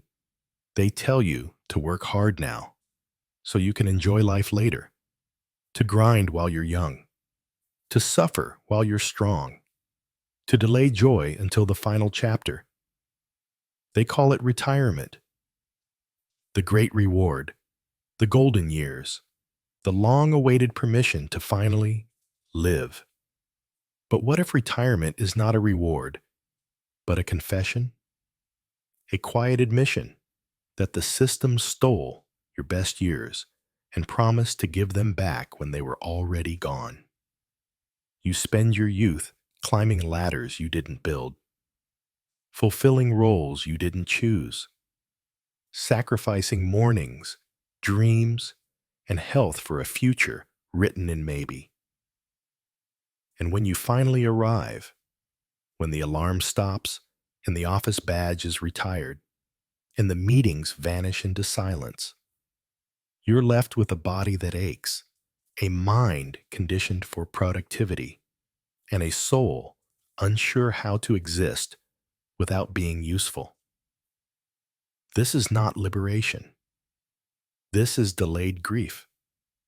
You were taught to postpone joy, to save rest for later, to put adventure on hold, to schedule love around calendars. Because someday, it'll all be worth it. But what if someday never comes? How many retire into hospitals? How many retire into depression? How many spend decades waiting to live, only to forget how? The philosopher Henry David Thoreau once warned, "The mass of men lead lives of quiet desperation, and nowhere is that desperation more visible than in the final act." When the performance ends and the curtain drops and you realize you were never the playwright. Retirement is often less a beginning and more an ending. An end to relevance. An end to structure. An end to identity. Because when society sees you as a worker, when your value is tied to output, what are you once the output stops? Even your celebration is brief. a cake, a card, a handshake. Then you vanish from the rhythm of the machine, and the machine doesn't notice. That's the truth we avoid, that you were never as necessary as they made you believe, that your sacrifice was always replaceable, and yet we still cling to retirement. We chase it. We build our lives around it. We count down the years, the quarters, the contributions. We dream of beaches and books and grandkids. But we forget that freedom can't be scheduled. That joy doesn't bloom in deferred soil. That peace doesn't arrive by waiting. It arrives by living. So ask yourself, what have you delayed in the name of retirement? What beauty have you postponed? What self have you silenced, promising to come back to it later? You are not wrong for wanting rest. You are not foolish for seeking ease. But you were lied to when they told you it must be earned through decades of quiet suffering. Retirement should not be the prize for endurance. It should be a warning that a system which requires your disconnection from life for 40 years is not a system built for the living. The tragedy isn't that we die after retirement. It's that most of us only learn how to live right before. Don't wait. You are not a machine. You are not a future asset. You are not a shell to be cracked open in old age. You are a being, now, here, today. And if there's one thing retirement teaches us, it's that later is a myth. Minimalism, rebellion, or surrender. They say you need less. Declutter your home. Simplify your wardrobe. Cancel the noise. Cut the excess. They call it minimalism, a lifestyle, a philosophy, a path to peace. But look deeper, because beneath the soft aesthetics, the monochrome rooms, the curated calm, lurks a question most never ask. Is minimalism a form of freedom? Or a quiet act of defeat? We are born into excess, raised to consume, taught that more is better, more space, more options, more success. But eventually, the weight becomes unbearable. We begin to suffocate in the things we were told would save us. And so we turn to minimalism, not out of abundance, but out of exhaustion. The philosopher Theodor Adorno warned us of this escape. He called it the false resolution of individualism in the face of overwhelming systems. We simplify not to challenge the structure, but because we've accepted we cannot win. So we retreat. We let go. We erase. We strip life down to the essentials, hoping to find meaning in the margins. And sometimes we do. Sometimes silence brings clarity. Sometimes emptiness makes space for breath. But what if the movement that promises liberation has simply become a new product, a branded retreat, a purchasable piece? Aesthetic simplicity sold at premium prices, white walls, neutral tones, streaming subscriptions to teach you how not to need. Minimalism begins as refusal, but it risks becoming compliance in disguise, a soft surrender, a manageable rebellion, a choice that looks radical but threatens nothing. You stop buying things, but you don't question who built the system that told you to buy in the first place. You cut your closet in half. but the sweatshops remain. You meditate in silence, but the noise of inequality echoes louder than ever. You become cleaner, lighter, more intentional, but the world remains bruised, broken, unhealed. And this is where the question burns. Are you truly freeing yourself? Or are you simply making yourself more comfortable inside a cage you've stopped trying to escape? Because there is a difference between letting go and giving up. One is power. The other is resignation. Minimalism says, I need less. But who taught you to want more in the first place? Who profited from your chaos? Who told you that peace must be purchased? That stillness must be designed? The Stoics taught simplicity not as a brand, but as an act of discipline, to own less, so that you could be more. But even that required vigilance, because the hunger for control can slip into the hunger for control over nothing. And then even minimalism becomes a performance, a virtue signal, a curated emptiness that feels more aesthetic than authentic. So ask yourself, what are you stripping away, and what are you leaving unchallenged? Is your simplicity a protest or a placeholder? Is it healing you or hiding you? Because minimalism won't save you, but it might show you what you've been using to distract from your pain. And that clarity, terrifying, raw, honest, might be the beginning of something real. But only if you remember, minimalism is not the goal.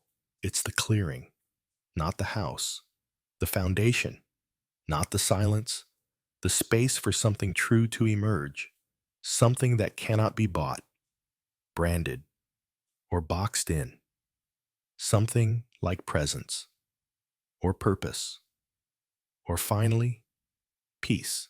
The stock market, gambling with real lives.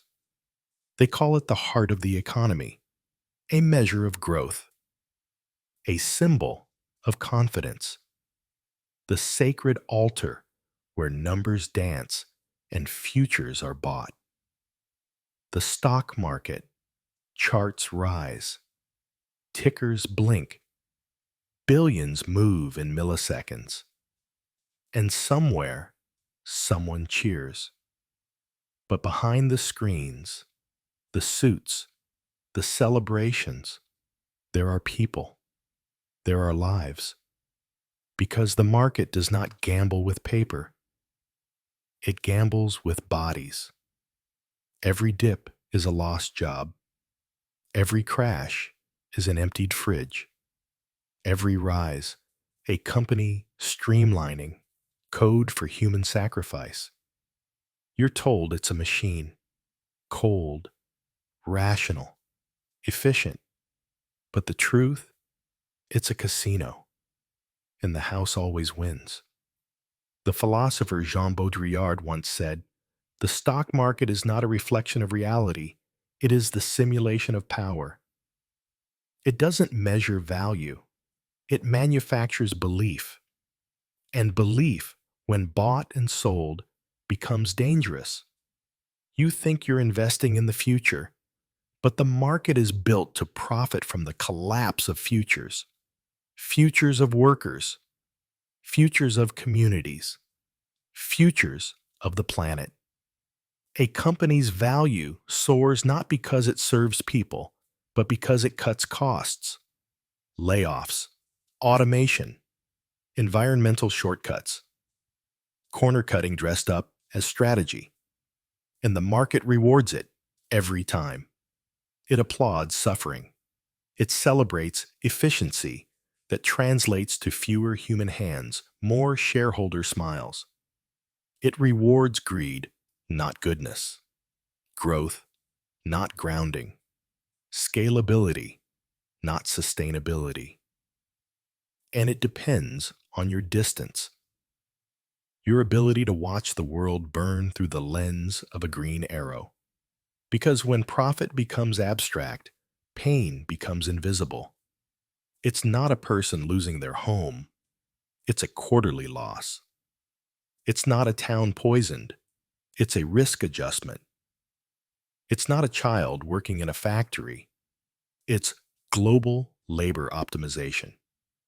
The more disconnected you are from the human cost, the easier it is to call it progress. And when the market crashes, you'll hear about panic on Wall Street, but not the parents skipping meals, the students dropping out, the elders losing their pensions. Because to the market, lives are inputs, not people. But what's more disturbing? We've tethered everything to it. Our retirements, our schools, our cities. Governments rise and fall with its fluctuations. Policies are shaped to protect its pulse. And somewhere along the way, we stopped asking why. We just accepted that the health of a system built to exploit us was more important than the health of the people inside it. We began measuring our lives against a graph we were never invited to draw. And still, they tell you anyone can invest. You can make your money work for you. But the truth? You're a chip at the table, not a player. Because wealth buys time. Wealth buys access. Wealth plays both sides of the bet and never stays long enough to lose. You invest in dreams and pray the system doesn't collapse before they mature. So ask yourself, what are you betting on? Whose life is at stake every time a stock ticks up? And why do we call it a market when what's being sold is us? Because when speculation replaces service, when trading replaces trust, when money moves faster than morality, the market doesn't grow. It feeds. And what it feeds on is human. Charity, guilt weaponized as virtue. They call it generosity, compassion, goodwill, a noble act in a cruel world. Charity, you give, you share, you donate, you feel warm, human, moral. But what if charity is not about the ones who need, but about the ones who need to feel needed? What if charity is not the cure, but the symptom of a sickness no one wants to name? In a just world, there would be no need for charity, no donation boxes in billion-dollar cities, no GoFundMes for cancer treatment, no children relying on spare change to survive another week. But this world isn't just. It's engineered injustice wrapped in good intentions. And charity? Charity is the emotional laundering of a system that refuses to change. The philosopher Slavoj Žižek said, "Charity is the humanitarian mask hiding the face of economic exploitation." You're not solving the problem, you're soothing it.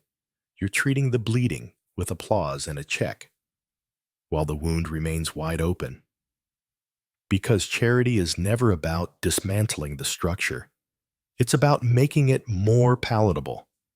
The powerful donate a fraction of what they hoard and receive praise. Headlines, tax breaks, legacy. They give what they'll never miss. And we call them saints. But the very existence of their excess is why others have so little. So charity becomes a performance, a photo op, a social post, a gala filled with champagne and sorrow. They auction art in the name of ending poverty. And the next morning, step over the homeless on the sidewalk. And the poor? They're turned into props, stories for campaigns, faces for fundraising, their dignity commodified to stir sympathy. But sympathy is not justice, and giving is not the same as listening. Because real change means discomfort. It means asking why the hunger exists in the first place. It means challenging policies, power, and privilege. It means the wealthy giving up more than money. It means giving up control. But most won't, because charity allows them to feel good without doing good. You too are taught that giving makes you virtuous, that helping others erases your guilt, that small acts absolve big silences. But is your charity compassion or a coping mechanism? Is it love or is it fear of looking away? Ask yourself, what systems are you keeping alive by only treating their symptoms? What injustice are you excusing because you donated to its victims? What harm are you permitting because you meant well? Because intention is not impact, and relief is not repair. Real giving costs something, not just money, but comfort, certainty, power. And until we're willing to give those, we are not healing anything. We are simply feeling about letting it bleed. Charity will not save the world. It will not end the suffering it seeks to soothe. It will not dismantle the empire it was born from. Only justice can do that, and justice cannot be written on a check. Consumerism, distraction from death. You scroll, you click, you buy. A box arrives at your door, momentary joy wrapped in cardboard. You throw away the packaging, but never the hunger that brought it, because it will return. It always returns. Consumerism doesn't satisfy, it distracts. And what it distracts from is death. Not just the literal one, the final breath, the cold end, the vanishing, but the slow deaths, the quiet ones, the endings that happen every day, the death of wonder, the death of stillness, the death of presence, the death of being here. We are drowning in things, not because we need them, but because they make the silence bearable. Because in the stillness, you might hear something dangerous, your thoughts, your grief, your loneliness, your longing, your mortality. So, we buy, and buy, and buy again. The philosopher Ernest Becker, in The Denial of Death, argued that much of human behavior is rooted in the fear of non-existence. We build towers, careers, brands, empires, not to thrive, but to escape the terror of not mattering. Consumerism is this fear with a credit card. Every purchase is a whispered promise. You are alive, you are visible, you are real. But the high fades, and the absence returns, and so we buy again, a ritual of forgetting, disguised as choice. They sell us identity, reinvention, a new life in 2-day shipping, a better version of yourself for only $29.99. But what if you're not broken? What if there's nothing missing? Except the space to remember who you were before you were taught to consume your way into meaning. Capitalism doesn't just sell products. It sells permission to avoid the self. Because the self, in stillness, is terrifying. So we fill our lives with noise, notifications, ads, limited time offers, a never-ending stream of desires that are born from within but programmed into you. And soon, you can't tell where your cravings end and the algorithm begins. Even rebellion is monetized. You want to escape the system? There's a brand for that. Minimalist aesthetics, sustainable fashion, ethical consumption. But the machine doesn't care what you buy, only that you keep buying. It doesn't care if you're happy, only that you're hungry, because hunger is profitable and wholeness is a threat. So ask yourself, what are you really craving? When you reach for your phone, when you open the app, when you place the order, what ache are you soothing? What fear are you running from? What emptiness are you trying to cover with cardboard and dopamine? You are not a failure for feeling hollow. You are human in a system that thrives on your emptiness. But no box will fill you. No brand will complete you. No product can protect you from impermanence. And that's the truth. Consumerism was built to bury. You will die, and no amount of buying will save you. But if you can sit with that, if you can look into that abyss and not flinch, you might remember you don't need more. You need meaning. And meaning is not bought. It's built slowly, deliberately, far away from the noise of checkout carts and flash sales. So the next time you reach for something new, ask yourself if what you really need is something you've been told to forget. Presence, connection, silence, truth. Because the only thing more terrifying than death is realizing you've been asleep your entire life and only woke up once the shopping stopped. Luxury, excess wrapped in loneliness. It sparkles, it shines, it whispers promises in soft leather, clean lines, rare metals. Luxury. They say it's taste. They say it's elegance. They say it's success. But what if luxury is not beauty, but armor? What if it's not pleasure, but protection? Protection from feeling average, from being vulnerable, from being seen without a mask of gold. Luxury pretends to be about the object, the watch, the bag, the car, the penthouse view. But the object is never the point. Luxury is a performance, a shield against shame, a disguise worn not to express identity, but to cover emptiness. You don't buy a designer item because of its function. You buy it because of what it says. I am not like you. But beneath the velvet rope is a room filled with mirrors, and everyone is still aching. The philosopher Thorstein Veblen called it conspicuous consumption, spending not to enjoy, but to signal, to rise, to separate, to matter. And so we chase luxury not out of joy, but out of fear. Fear of being forgotten, of being ordinary, of being left behind. Because the world has convinced you that your value increases with the price tag of your surroundings.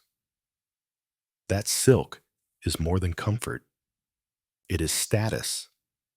That exclusivity is not exclusion, but elevation. But what is the point of being above if it means being alone? Luxury isolates, not just physically, through gated communities, private jets, VIP rooms, but emotionally, relationally, spiritually. You begin to question everyone around you. Do they love you or your lifestyle? Would they stay if the mansion became a motel? Trust erodes, closeness fades, and suddenly, the more you have, the more you fear losing yourself inside of it. Even generosity changes. You give, but it's curated. You help, but it's photographed. You share, but it's framed.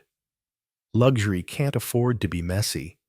It must always appear effortless. But that appearance is heavy. It crushes. It demands. You work harder to sustain the illusion. You perform success even when you feel broken. You curate joy even when you're suffocating. And no one sees the grief behind the gloss, because to question luxury is to question the ladder everyone's climbing. It's to ask, what if the top isn't heaven, but a high-rise purgatory wrapped in glass and silence? Ask yourself, what are you really chasing? Is it beauty or validation? Comfort or distance? Excellence or escape? Because luxury will tell you it's about self-worth. But often, it's about self-doubt. It's about needing something outside yourself to prove you're enough. It's about dressing your wounds in cashmere and hoping no one sees them bleed. Luxury is excess, but excess is not abundance. Abundance is fullness. Luxury is often compensation. One is rooted in presence, the other in fear. So the next time you crave the object, the upgrade, the exclusivity, pause and ask what part of you believes it needs to be adorned just to be acceptable. Because no item will ever love you. No brand will ever hold you. No designer thing will ever look you in the eyes and say, you're enough, even without me. Only you can do that. And the moment you do, the luxury stops being necessary. Success. Obedience with bonuses. You were told to aim high, to be ambitious, to climb, to win. They called it success, a word so shiny, so sacred, that you chased it without asking what it meant, or who defined it, or who benefits when you pursue it blindly. But what if success isn't triumph, but obedience with better prizes? What if it's not freedom, but a well-decorated cage? The world tells you success is personal. But look closer. It always looks the same. A certain income, a certain title, a certain lifestyle. It's measurable, quantifiable, postable, but deeply, emptily universal. Because the truth is, success was designed. It was built by systems that need your compliance. It's the carrot dangled in front of the donkey. It's how they make you move. Not toward purpose, but toward profit. Not toward meaning, but toward usefulness. You perform, you produce, you sacrifice, and when you play their game well enough, they give you the rewards. A nicer office, a bigger number, a round of applause. But success isn't the goal, it's the leash. The philosopher Michel Foucault warned of modern power not through force, but through normalization. Systems don't need to punish rebellion, they just teach you never to question. You begin to self-regulate, to obey without chains, to discipline your own dreams until they fit neatly into the corporate strategy. You wake up early because successful people do. You push through burnout because successful people must. You smile through resentment, dress it in LinkedIn language, and call it growth. But ask yourself, whose ladder are you climbing? And what are you losing along the way? Your health? Your relationships? Your curiosity? Your soul? We rarely ask what success costs, because the culture has already decided what it's worth. They give you blueprints. They give you checklists. They give you scripts. You just have to follow. And if you deviate, if you slow down, question, resist, you are called a failure. Not because you lacked potential, but because you refused to convert that potential into obedience. Even in art, even in healing, even in love, you are taught to monetize, to scale, to brand. They don't just want you to be good, they want you to be marketable. Success becomes surveillance. You track your own progress obsessively. You compare. You hustle. You perform optimism while quietly unraveling. And the saddest part, you begin to fear your own freedom. Because if you weren't chasing success, what would be left? Stillness? Uncertainty? Truth? Real success, the kind that can't be posted, often looks like failure to a world addicted to outcomes. It looks like slowing down, like walking away, like redefining everything you were taught to worship. The philosopher Krishnamurti once said, "It is no measure of health to be well adjusted to a profoundly sick society." So maybe you're not broken. Maybe you're just tired of obeying. Maybe your resistance is the beginning of something real. So ask yourself, do you want success or do you want yourself? Because one will ask you to fit in. The other will demand that you break open. One will earn applause. The other may earn silence. But only one leads you home. Money, humanity's most elegant fiction. You touch it every day. You think in it. You measure in it. You worry in it. Money, it feeds you, shelters you, defines your choices, your status, your worth. But beneath the numbers, the metal, the ink, money is nothing, just paper, just code, just belief. It is humanity's most elegant fiction, a story we all agree to tell, over and over, until we forget it was ever a story at all. Money has no intrinsic value. It cannot feed you. It cannot clothe you. It cannot love you. Only what it represents holds power, and that power is built on trust, fear, and imagination. The philosopher Yuval Noah Harari called money the most universal and efficient system of mutual trust ever devised. Not because it is real, but because it is useful. Money works because we believe in it more than we believe in each other. We don't trust strangers. We don't trust nations. We barely trust ourselves. But we trust money. We trust the price tag. We trust the paycheck. We trust the zeros on the screen. And that trust shapes the world. We go to war over it. We destroy the earth for it. We sell our hours, our energy, our identity to chase it. We raise children to seek it.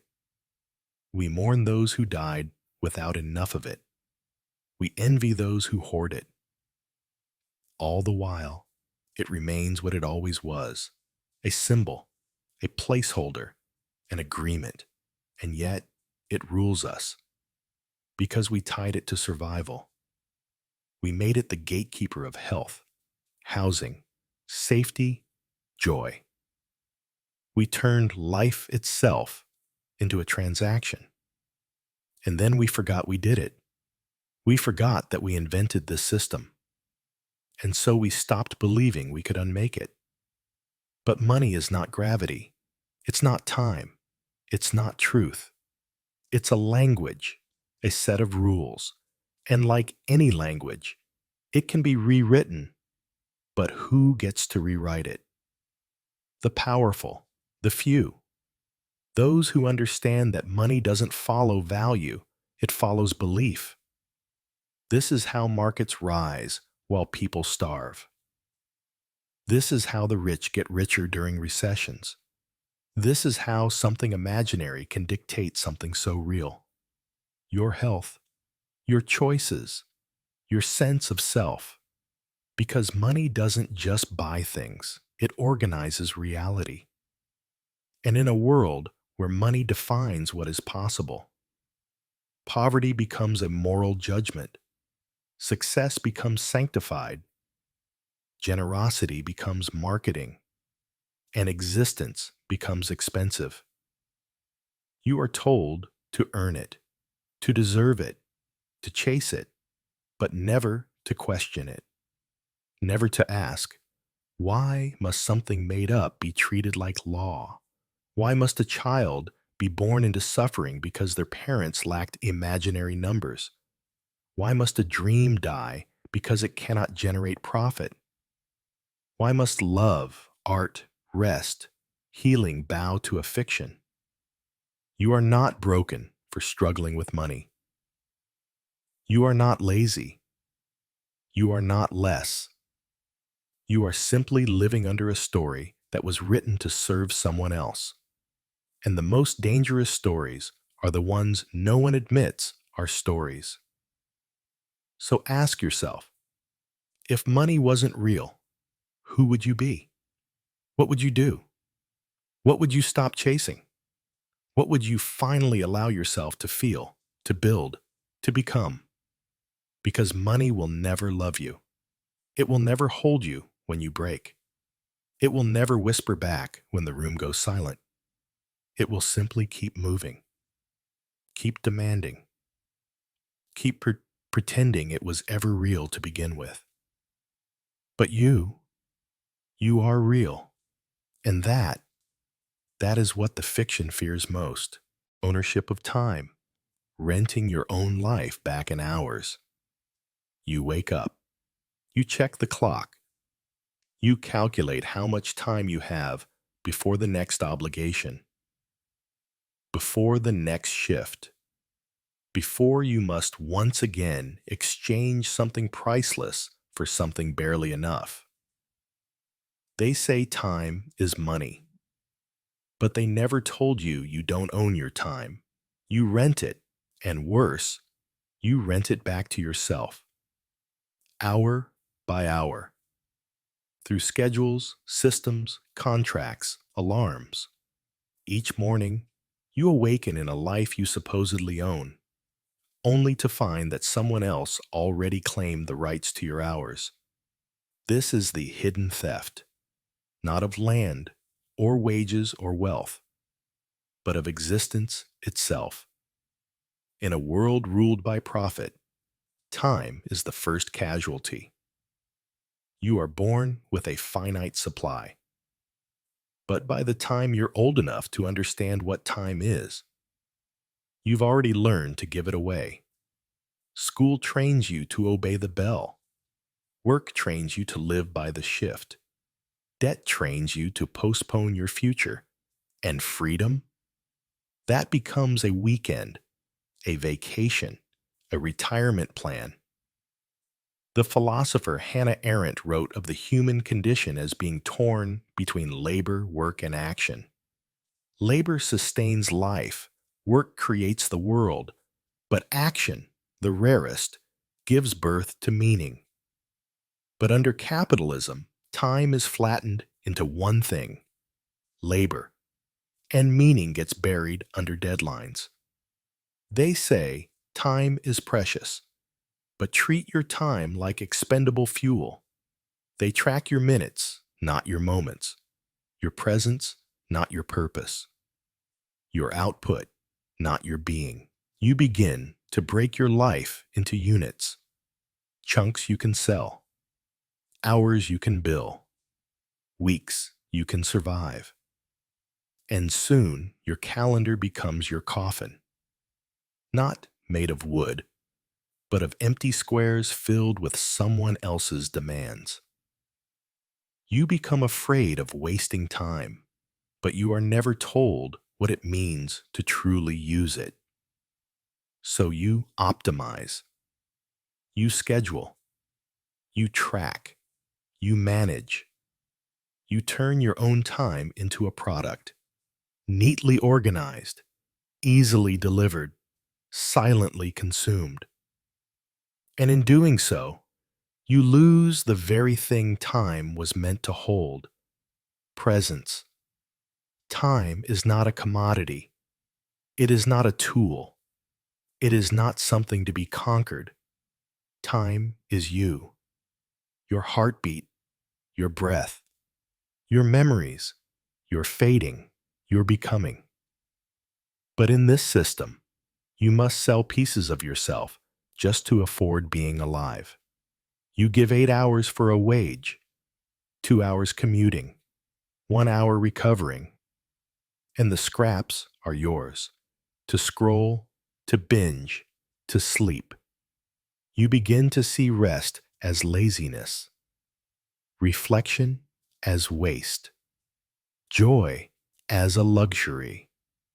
And slowly, without noticing, you stop asking if this is what life was meant to be, because you're too busy counting hours to ask what they were meant to contain. And the cruelty? Even your free time is monetized. Leisure is branded. Creativity is side hustled. Mindfulness is subscribed to monthly. You are told to be present, but only if you can afford it. So ask yourself, what part of your day do you truly own? What moment belongs to you without apology, without agenda, without a clock hovering above your head? And if you cannot find it, who exactly are you living for? The tragedy is not that time is limited. The tragedy is that you are taught to give it away before you understand how sacred it is. You were not born to clock in. You were not born to rent yourself to systems that would not mourn you if you disappeared tomorrow. You were born to experience time, not survive it. And the moment you stop believing your time is a transaction, is the moment you begin to remember. You were never meant to rent your life back in hours. You were meant to live it fully, not someday, not after you earn it, not when you're permitted, now, because the clock isn't waiting, and neither should you. Burnout, the ritual sacrifice of the self to the machine. You feel it first in your bones, a heaviness, a slow erosion of will. Not pain exactly, something worse. Emptiness. You move through the day like a phantom. You smile, you reply, you perform. But inside, something is flickering, fading, breaking. They call it burnout. But that's just the name given to the corpse after the ritual is complete. Because burnout is not a flaw in the system. It is the system, a design, a sacrament, a blood offering to the altar of productivity. You were not broken by accident. You were used. They taught you to equate exhaustion with virtue. That being overwhelmed was a badge of honor. That collapsing meant you cared. But what you were really doing was offering your life, piece by piece, to a machine that feeds on your forgetting. You forget rest. You forget wonder. You forget who you were before busy became your default answer to, "How are you?" And in return, they give you titles. Deadlines. Praise for surviving what should never have been endured.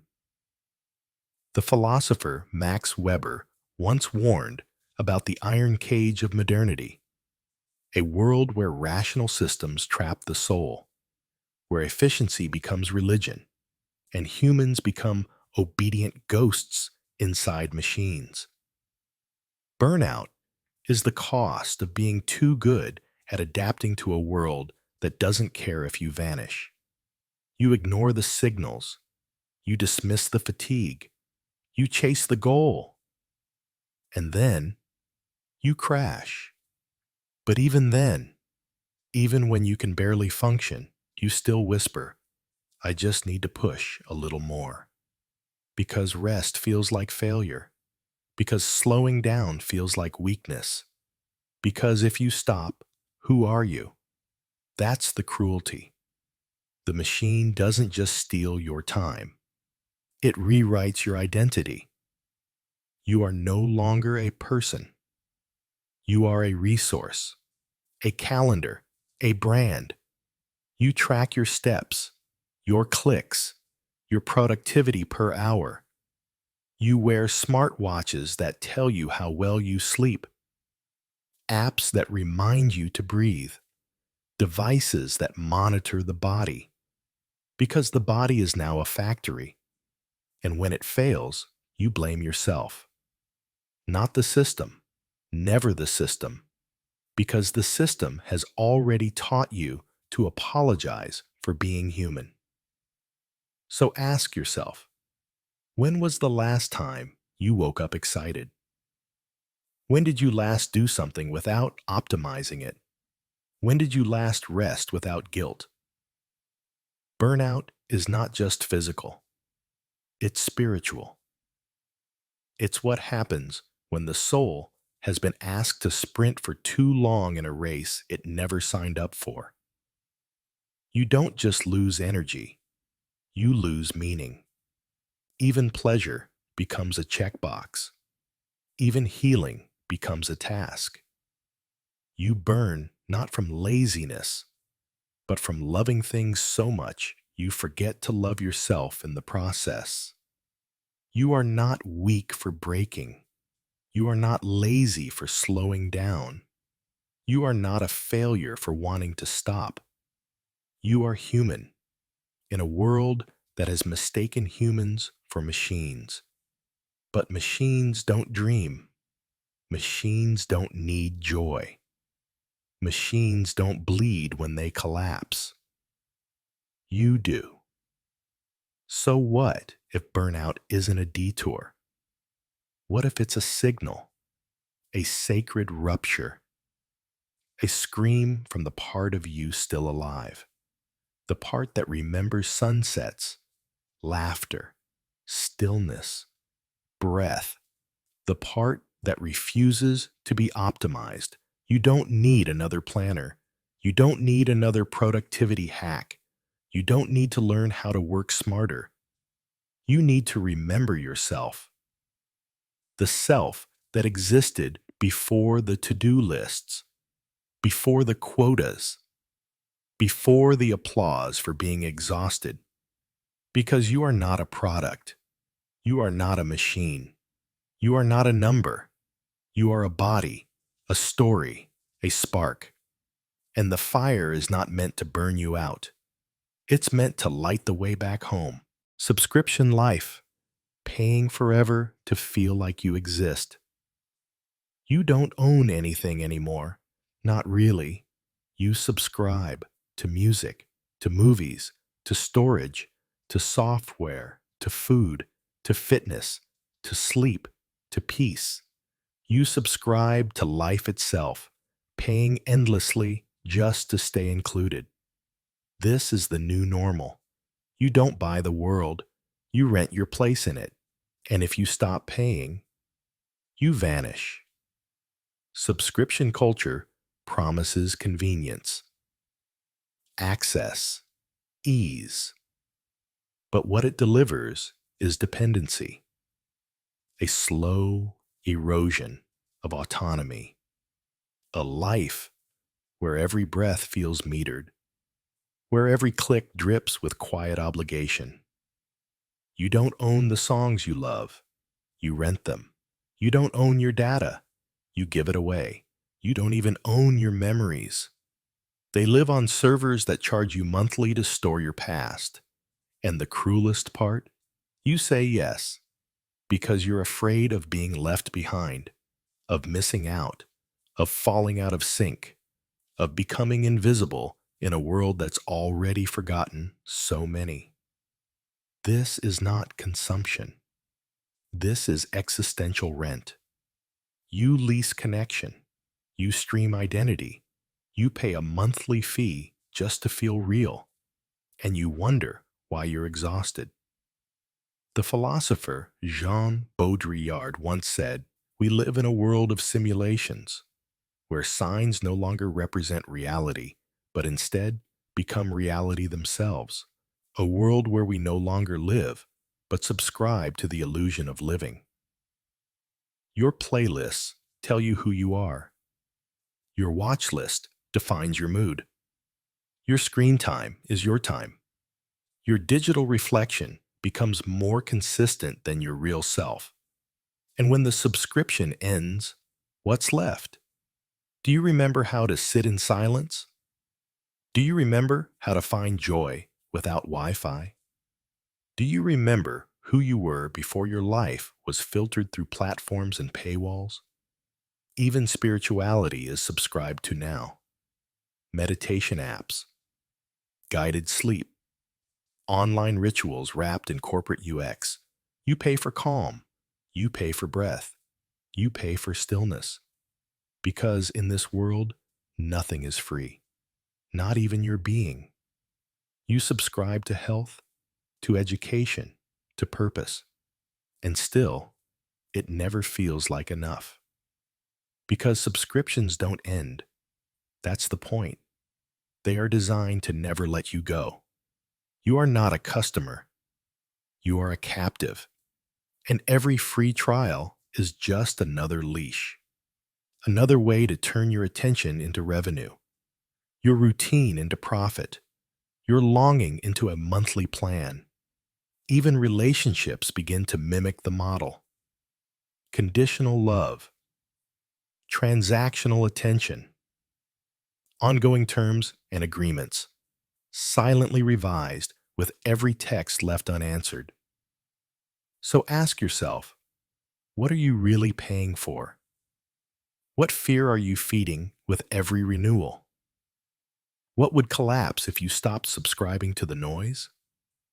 Because the truth is terrifying. You are not the owner of your life. You are the user. And in a world designed to monetize every flicker of emotion, even your dreams come with a billing cycle. But you weren't born to be billed. You weren't born to exist inside auto-renewing loops. You weren't born to rent your own soul back in monthly fragments. You were born to belong without terms, to breathe without tracking it, to exist without being charged for the privilege. So cancel what doesn't serve you. Unsubscribe from the illusions. And remember, you don't need permission to be real. You already are. Financial literacy, teaching survival in a world built to drown you. They tell you to learn how money works. They call it empowerment. Financial literacy, budgeting, saving, investing, credit scores, compound interest. They hand you books, apps, seminars. They say, if you just understood money better, you wouldn't be struggling. But what if the system isn't broken because people don't understand it? What if people are broken by a system they understand all too well? Because financial literacy doesn't change the game. It just teaches you how to lose more slowly. They show you how to budget a poverty wage, how to stretch $1 across 2 weeks of groceries, how to avoid overdraft fees when you were never paid enough in the first place. They train you to be disciplined in a world that is undisciplined in its cruelty. You learn how to plan for a future in a market that moves the goalposts every year. You're taught to invest for retirement, but the cost of surviving today consumes your tomorrow. You're told to build credit, but that credit was created to judge, exclude, control. And even when you do it right, even when you save, follow the rules, live frugally, you still can't breathe, because financial literacy is not a cure for structural violence. It's a bandage. It's survival skills in a burning house. It's being taught how to swim while the tide is engineered to pull you under. The economist Milton Friedman famously said, "There's no such thing as a free lunch." But the real truth is, there's no such thing as fair play in a system where wealth is inherited, where opportunity is gated, where stability is sold to the highest bidder. You are told knowledge is power, but knowledge without leverage is just awareness of your cage. You know the interest rate. You know the fees. You know the consequences of being poor. That doesn't make you free. It makes you aware of your limitations in high definition. And still, they tell you it's your fault if you just worked harder, spent smarter, skipped the coffee, skipped the vacation, skipped the life. But no spreadsheet can fix a minimum wage that hasn't risen in decades. No savings plan can outpace medical debt. No credit-building hack can erase the impact of generational poverty.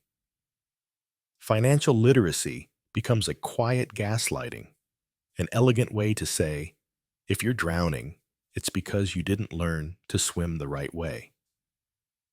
Meanwhile, the lifeboats are reserved.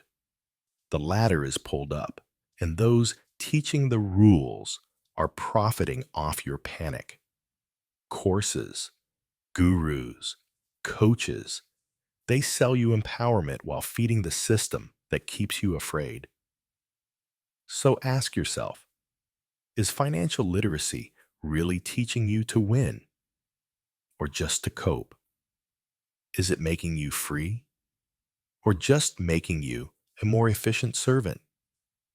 Because true literacy doesn't stop at understanding systems. It asks who built them, who they serve, and whether they were ever meant to include you. You don't just need to learn how money works. You need to learn why it works the way it does.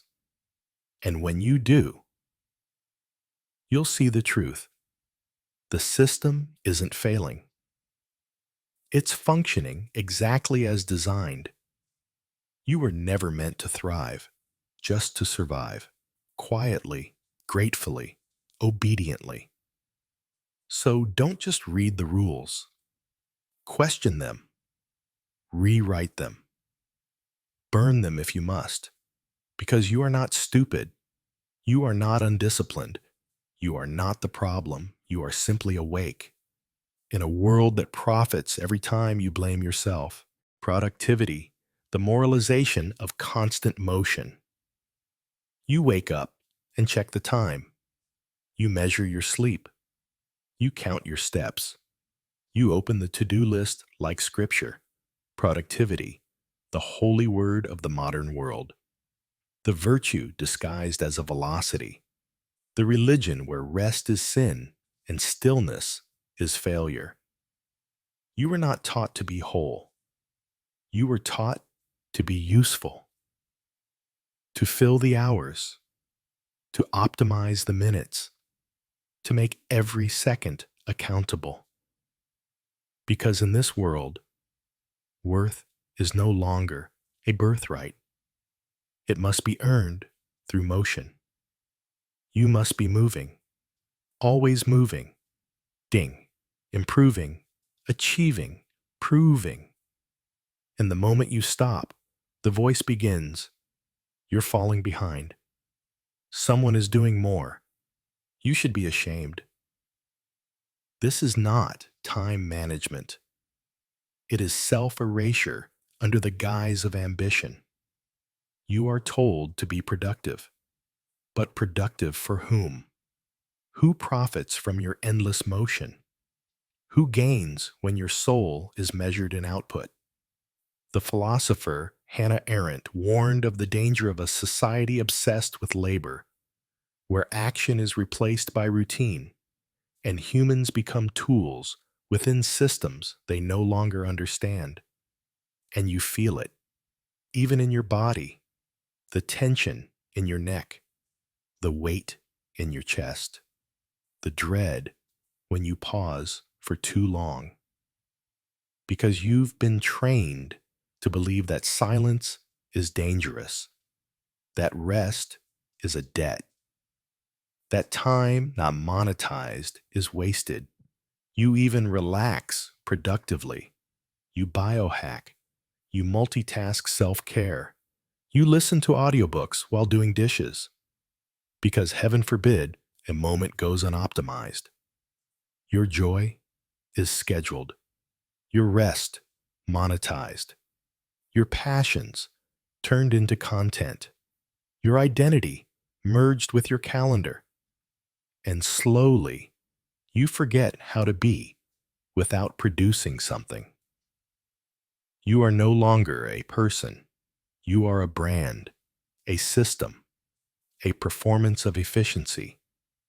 You call it discipline, but it's addiction to motion, to validation, to the dopamine drip of completed tasks.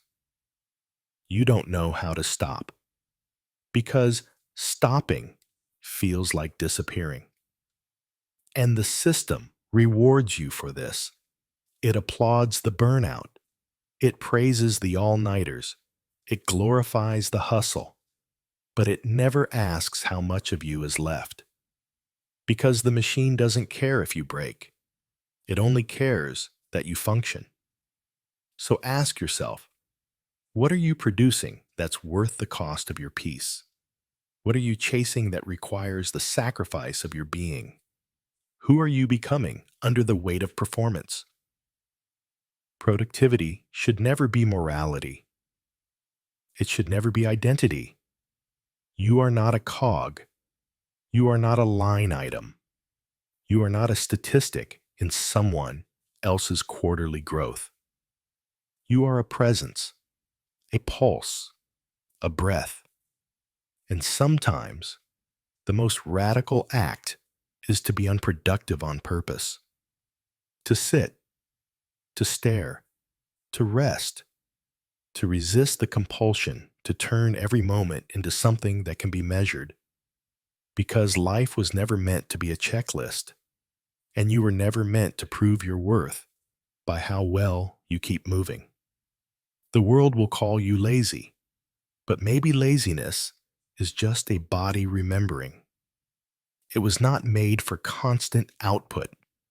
The world will call you inefficient, but maybe inefficiency is just the soul reclaiming its right to be alive without performing.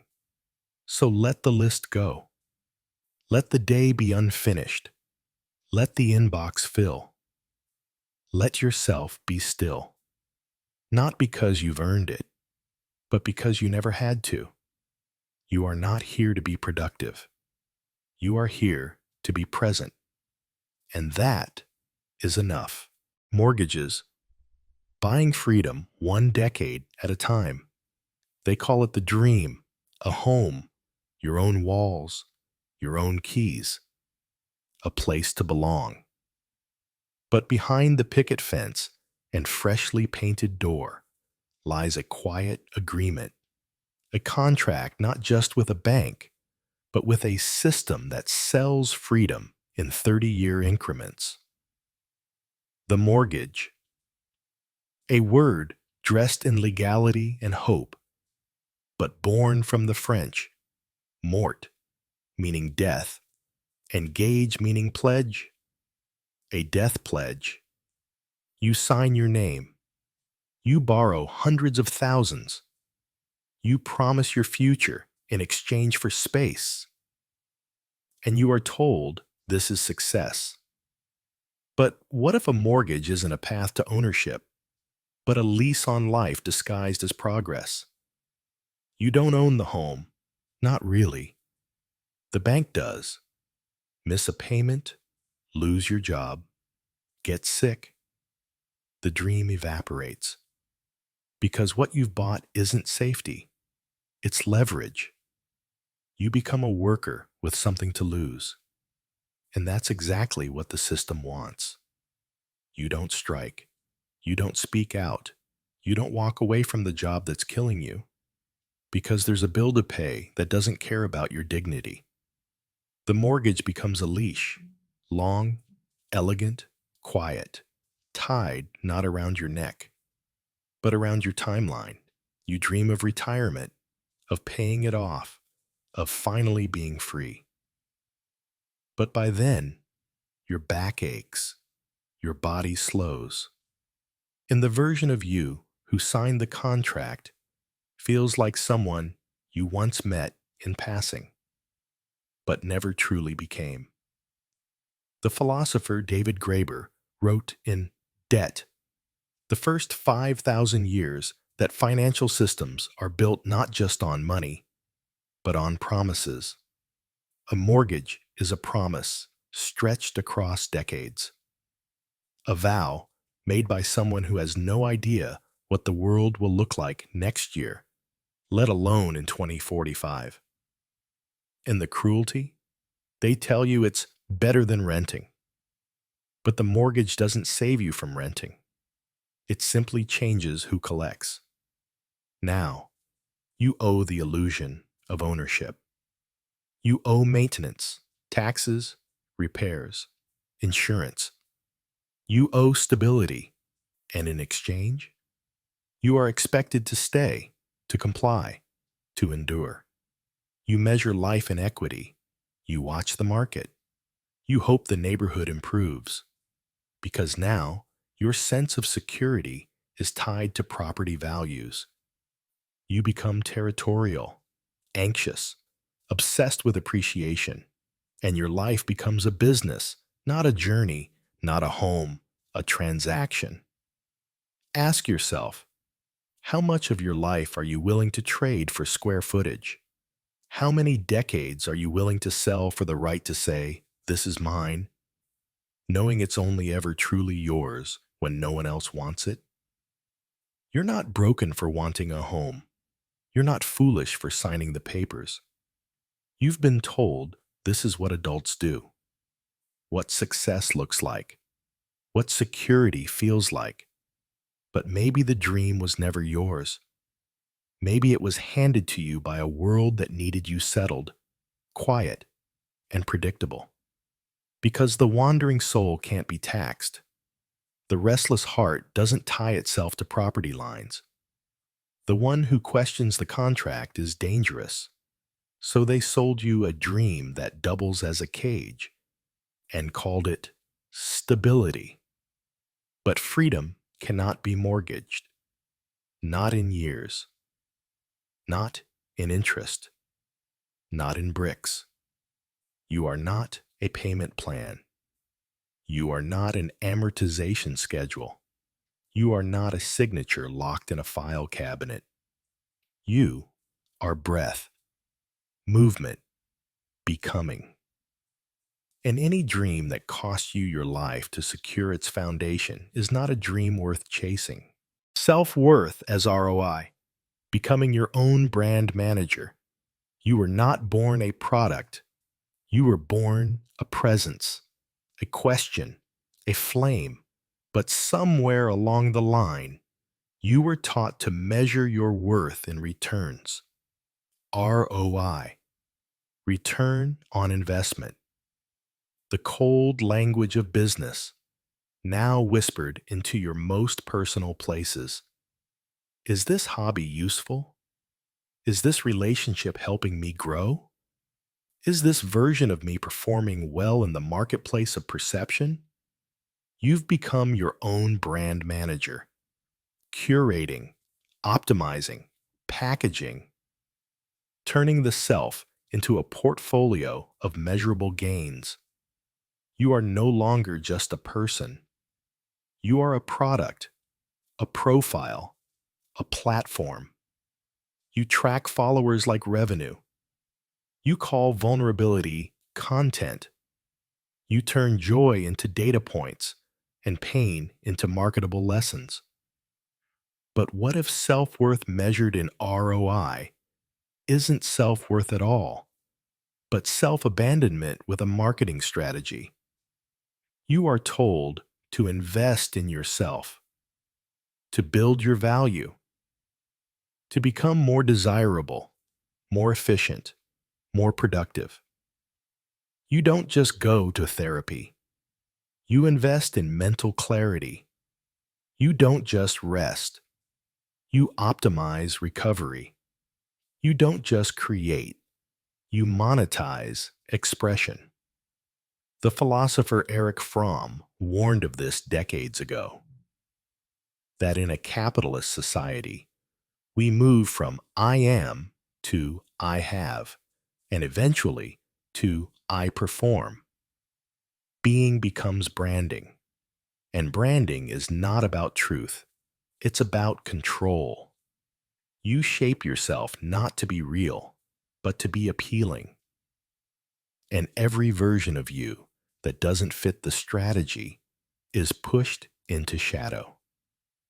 You stop asking, "What do I love?" and begin asking, "What will they like?" You stop asking, "Who am I becoming?" and begin asking, "How do I scale this?" Even healing becomes a pitch, a post, a hook.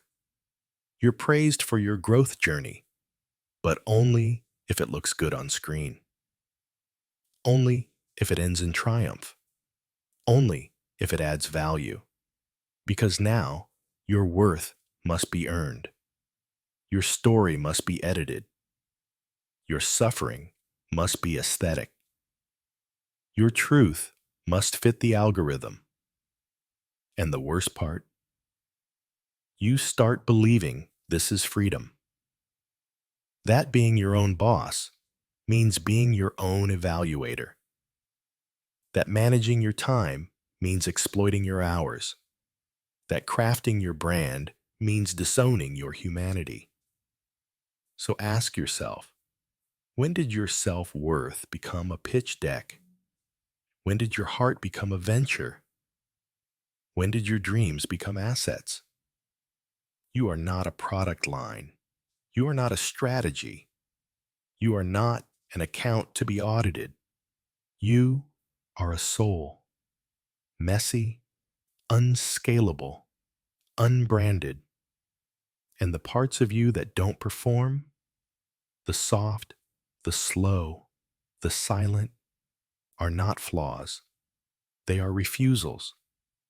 Refusals to be converted, to be flattened, to be sold.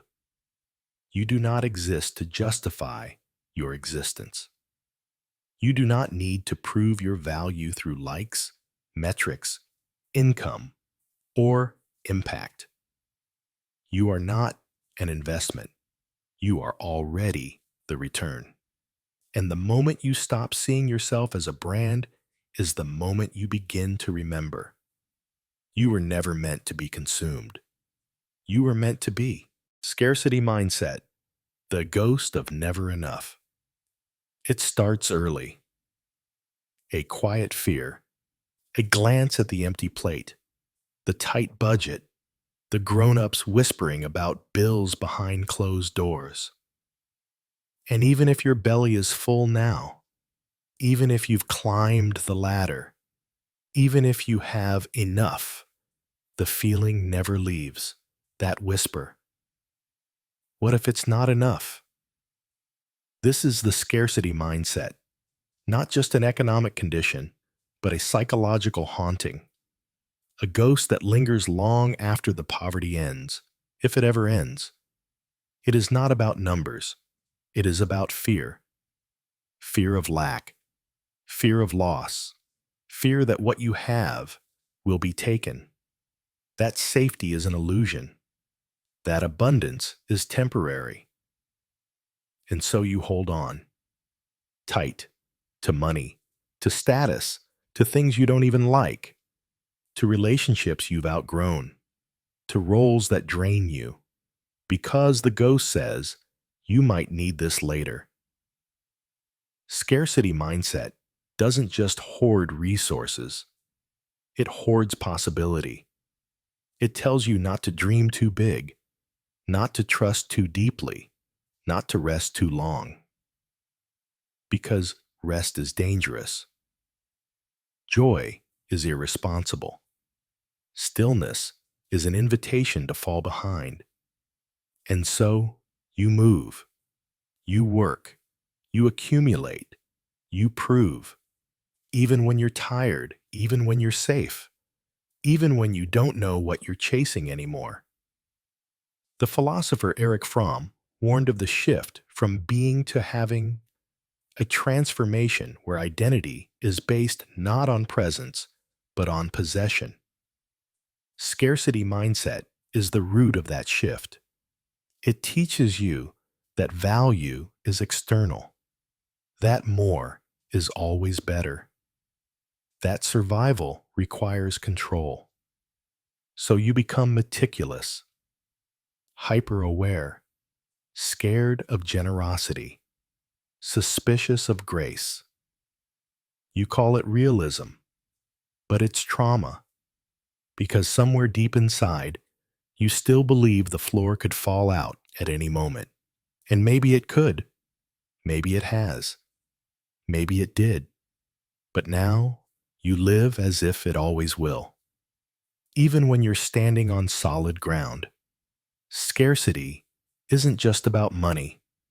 It's about time, love, opportunity. You believe if someone else wins, you lose. You believe if you don't do it now, you never will. You believe if you give too much, you'll vanish. And so you shrink, you ration, you hesitate, you calculate every risk until even joy feels like a debt you can't afford. But ask yourself, what have you lost trying to avoid loss? What have you pushed away trying to feel secure? What have you delayed in the name of preparation? Scarcity mindset is not caution. It is constriction. It is the self pulling inward, tightening, bracing for a collapse that may never come. And in doing so, you miss what's already here. You miss the abundance that doesn't look like wealth, the abundance of breath, of connection, of moments that don't need to be earned. You forget that some things grow best when you let go. But to release the grip, you must do something terrifying. You must believe there is enough time, enough love, enough space for you, enough life left, even if you've spent years afraid. You don't heal scarcity by having more. You heal it by remembering you were never meant to live afraid of life. So open your hands. Give when you're moved. Receive without guilt. Let joy in even if it doesn't feel deserved. Say yes before you have it all figured out. Because the ghost of scarcity cannot haunt you if you stop feeding it your silence. You are not what you fear. You are what you choose, even when choosing feels risky. And in that risk, there is more than enough. The résumé, your soul translated into bullet points. You are born infinite, untamed, unfiltered, unmeasured. But one day, they ask you to define yourself, not with stories, not with truths, but with bullet points. Send us your resume, a document, one page, tightly formatted, optimized for scanners, algorithms, recruiters, machines your entire life, collapsed into quantifiable achievements. Your identity, translated into keywords and metrics. Suddenly, you are not a person. You are a timeline. And if you fall out of rhythm, if you take a detour, if you slow down, grieve, explore, heal, you are seen as suspicious. The gap, the infamous gap, that empty space between job titles that becomes a red flag. Not a chapter of becoming, but a failure to perform. You are healing from loss. They call it unemployment. You are finding yourself. They call it inconsistency. You are human. They call it a liability. The resume doesn't care about your becoming. It cares about your utility. Did you add value? Were you a top performer? Did you lead with KPIs? Were you a team player? It doesn't ask if you were kind or honest or awake at 3 a.m. questioning your place in the world. It doesn't care if your hands shook while you typed or if you cried in the parking lot before smiling through your shift. The resume wants the mask. Polished, perfect, bulletproof. The philosopher Simone de Beauvoir wrote that we are not born but become. And yet, the resume demands you arrive already complete, already branded, already productive. There is no space for the unfinished, no grace for the uncertain, no room for the sacred in a world that sees your life as a ladder to climb, not a mystery to unfold. And so you curate yourself. You delete the wrong jobs. You inflate the right ones. You shape your life around what will be approved. Even your dreams begin to shift. You don't ask what you love. You ask what will look good in 5 years. Even your education becomes a credential, not a pursuit of truth, just a stamp. Another line on the page. And slowly, quietly, you become estranged from yourself. Not because you failed, but because you adapted. You did what you were told. You built the brand. You proved your worth. But it never felt like enough. Because how could it? No one can fit a life into a bullet point. No one can flatten their soul into a PDF and expect to feel whole. So ask yourself, what did you leave out of your resume? What truths were too raw? What moments too real? What parts of you too alive to be measured? And what would it mean to live a life that didn't need to be explained to deserve value? You are not a list of outcomes. You are not a chain of achievements. You are not a template waiting for formatting. You are a mosaic of contradictions, a story that cannot be summarized, a presence that refuses to be streamlined. Let them keep their templates, their hiring tools, their polite rejections. You are not a candidate. You are a cathedral, unfolding slowly, aching with beauty, too vast to fit on one page.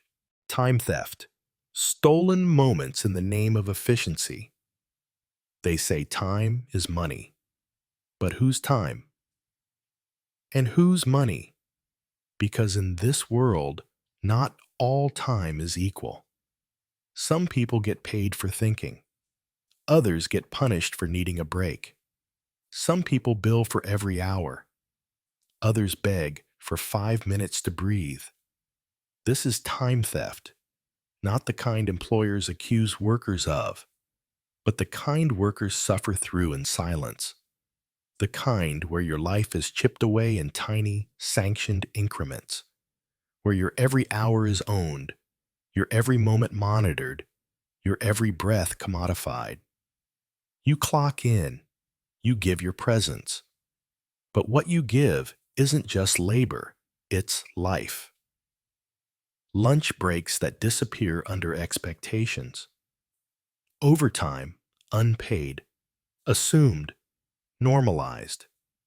Meetings that go long, tasks that pile up. Just one more thing before you go. They don't take your time all at once. They drain it, siphon it, with smiles, with deadlines, with culture, and you give it willingly. Because you've been taught that to say no is to risk everything. The philosopher Karl Marx wrote of exploitation, not just in money, but in time. He saw how the worker's day was divided, dissected, controlled, how surplus value wasn't just about underpaid wages. It was time, stolen and sold again. What is your time worth? More importantly, Who gets to decide? Because every second you spend in service of someone else's wealth is a second you can never reclaim. And what makes it theft isn't just the taking, it's the deception. They convince you it's fair, that you're part of a team, that everyone's in it together, that your dedication will be rewarded. But loyalty doesn't protect you when the bottom line starts to tremble.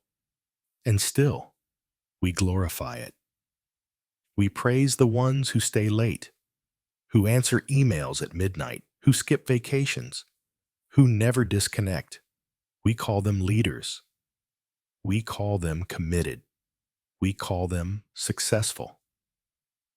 But what they are, what we all are, under this system, is conditioned. To feel guilty for resting. To feel lazy for logging off. To feel like our time only matters when it is being used. Even time outside of work is invaded. Productivity apps, side hustles, morning routines engineered to wring more out of less. You no longer just work. You prepare to work. You recover from work. You dream about work. Your time becomes a performance. And if you're not performing, you're wasting it. But ask yourself, who taught you that idleness is immoral? That rest is indulgence? That time must always be measured, justified, explained? Who benefits from a world where you feel like you owe every second? Time theft is not a glitch. It is the core feature of a system built to turn human lives into quarterly growth. And the theft doesn't stop at the job. It steals from your art, your solitude, your children, your healing. It steals from the part of you that blooms only when no one is watching. Because time is not just minutes and hours. Time is memory. Time is presence. Time is you. And when they take your time, they are taking you, not with force, but with expectation, with culture, with the quiet fear that saying no makes you ungrateful, replaceable, weak. But you are not weak for wanting your time back. You are not selfish for guarding your hours. You are not lazy for choosing to be whole instead of efficient. You are reclaiming what should have never been up for sale. So, take it back, minute by minute, word by word, silence by silence. And remember, your time is not a line on a spreadsheet. It is your life. And anyone who demands it without honoring it is not asking for work. They are asking for pieces of your soul. Work-life balance. The myth of two separate lives. They tell you to strive for it, to find it, to protect it. Work-life balance. As if your life were two parts, one for surviving, one for living. One you must endure, and one you must fit in around the edges. But what if that balance is not a solution, but a lie? What if work-life balance is just a phrase used to pacify the overworked? To make suffering sound like it has an off switch? Because for most people, there is no balance. There is only bending, breaking, sacrificing, fitting joy into the margins of obligation. They give you calendars, planners, apps, tips on time management, strategies for setting boundaries. But what they never ask is this: why must your life be split in the first place? Why must your existence be divided into something you owe and something you own? The philosopher Herbert Marcuse wrote of a society where leisure becomes just another form of control. where freedom is permitted only in designated hours, just enough to recover, but never enough to resist. And this is what balance becomes: a negotiated truce, a deal between you and the system. You give it your best hours, your freshest mind, your uninterrupted mornings, and in return, you get what's left. A few hours at night, a weekend blurred by fatigue, a vacation where you still check your email. They say you can have it all, but what they mean is you can do it all. You can work a full-time job, exercise daily, cook healthy meals, nurture relationships, raise children, stay informed, stay attractive, stay calm. Just balance it. But balance, in this context, is just a polite way of saying carry everything and don't complain. And if you drop something, it's your fault. You didn't balance well enough. You didn't plan right. You weren't disciplined. But the truth is, you were never meant to juggle a system built on your exhaustion. Work isn't just stealing time, it's stealing self. You start answering emails at dinner. You dream about meetings. You feel guilty watching a movie. You forget how to just be. Because life outside work becomes a recovery period, not a life. A space to recharge for more labor. Not to exist. Not to flourish. Just to resume productivity. And the saddest part? You start believing this is normal. You start measuring your week by output. You start apologizing for rest. You start seeing hobbies as indulgences and stillness as waste. So ask yourself, what would it mean to live without this division?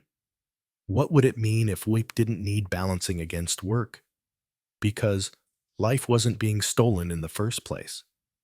What if work wasn't something you escaped from, but something that served the life you were already living? Because true balance isn't about time blocks. It's about power. And as long as work holds the power, the money, the schedule, the worth, balance will always be imbalance dressed as control. You don't need better balance. You need a better question. Why does your life have to be split at all? You were not born in halves. You were not made to toggle between value and aliveness. You are a whole being. And a world that demands you divide yourself to function within it is not a world that deserves your full self. You deserve to be a person, not a performance, not a calendar, not a task to manage. So let the myth collapse. Let the balance tip. Let yourself spill into the moments that matter. And remember, your life does not begin after work. It is happening right now. Optimization. Killing the human in the name of performance. You wake up and track your sleep. You log your steps. You monitor your diet, your habits, your heart rate. You listen to a podcast at 1.5x speed while brushing your teeth. Because every second counts. Every action must be improved. Every breath must be part of a system. This is optimization, not as a tool, but as a way of being, a way of surviving in a world that only rewards acceleration. But what if optimization isn't a path to growth, but a slow, systematic erasure of the human soul? Because under the banner of being better, you are taught to become a machine.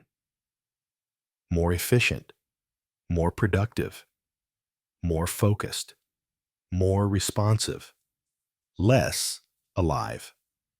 Optimization promises freedom, control, mastery, progress.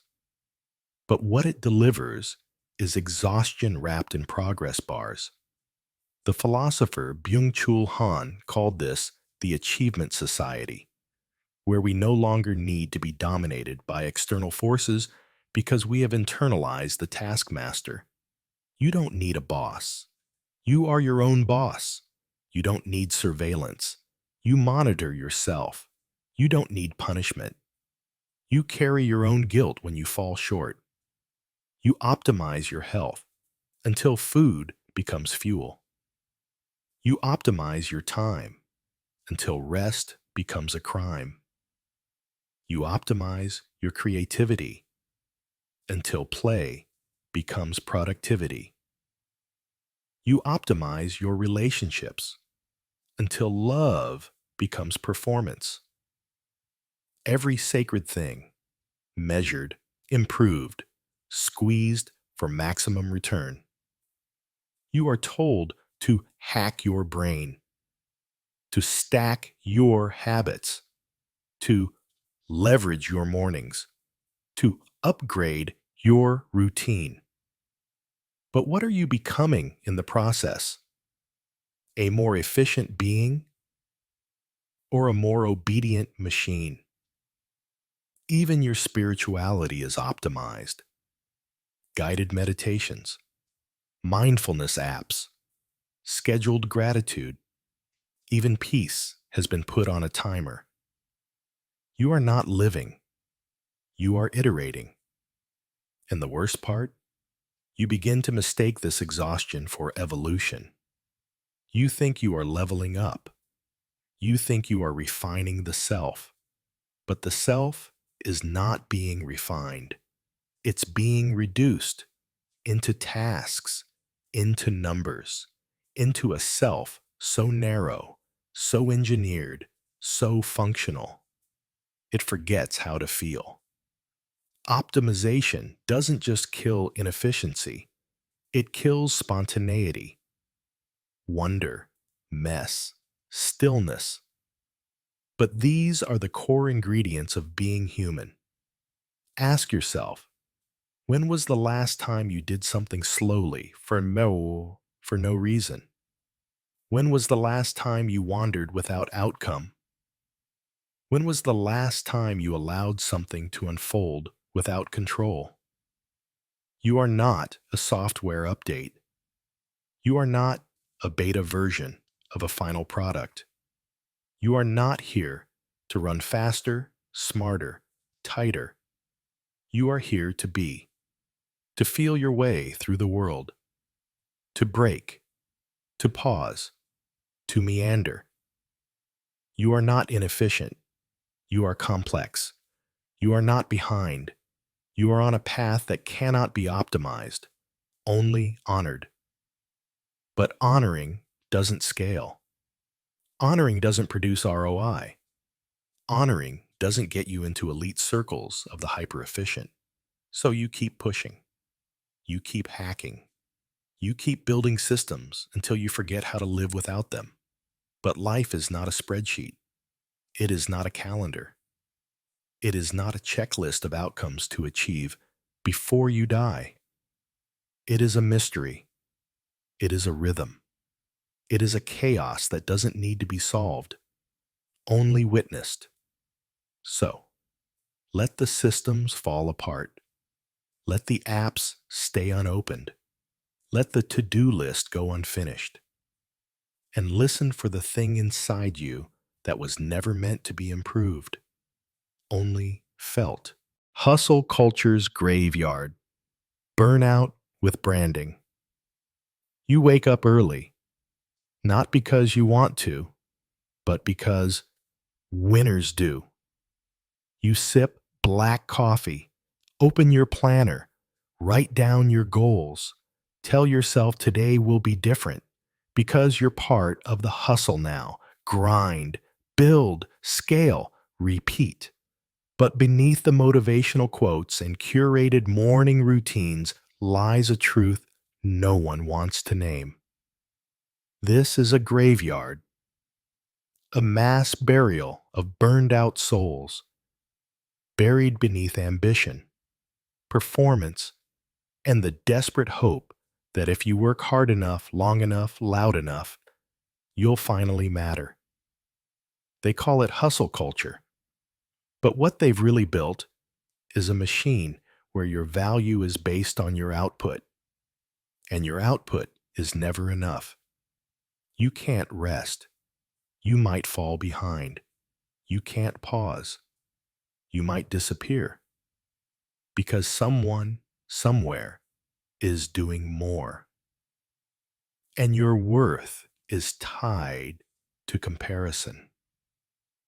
The philosopher Guy Debord warned of this world, a society of the spectacle, where images replace reality and people become performers in their own lives. In hustle culture, you're not just working, you're performing productivity, posting your wins, romanticizing your struggle, turning your burnout into aesthetic content. You say, rise and grind, while dying quietly on the inside. But everyone smiles, everyone claps, everyone shares the post, because the show must go on, even when the star is crumbling. Hustle culture teaches you that pain is purpose, that if you're suffering, it means you're doing something right, that discomfort is growth, that exhaustion is noble. But what if your burnout isn't proof of effort? What if it's just evidence of neglect? You neglect your body. You neglect your relationships. You neglect your spirit. You trade everything human for a shot at being remembered. But remembered by whom? And for what? The clients won't remember your all-nighters. The platform won't mourn your silence. The algorithm won't cry at your funeral. And still, you push. Because to slow down is to admit defeat, to admit you are tired, to admit that you are more than the brand you've become.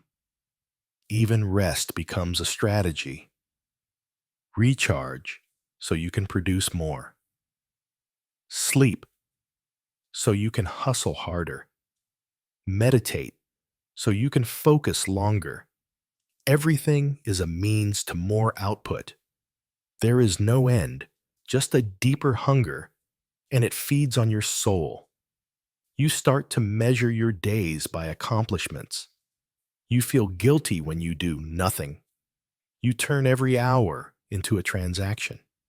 And then, one day, you look in the mirror and realize you don't know who you are when you're not producing something. Because hustle culture doesn't just take your time, it takes your identity. So ask yourself, who are you without the brand?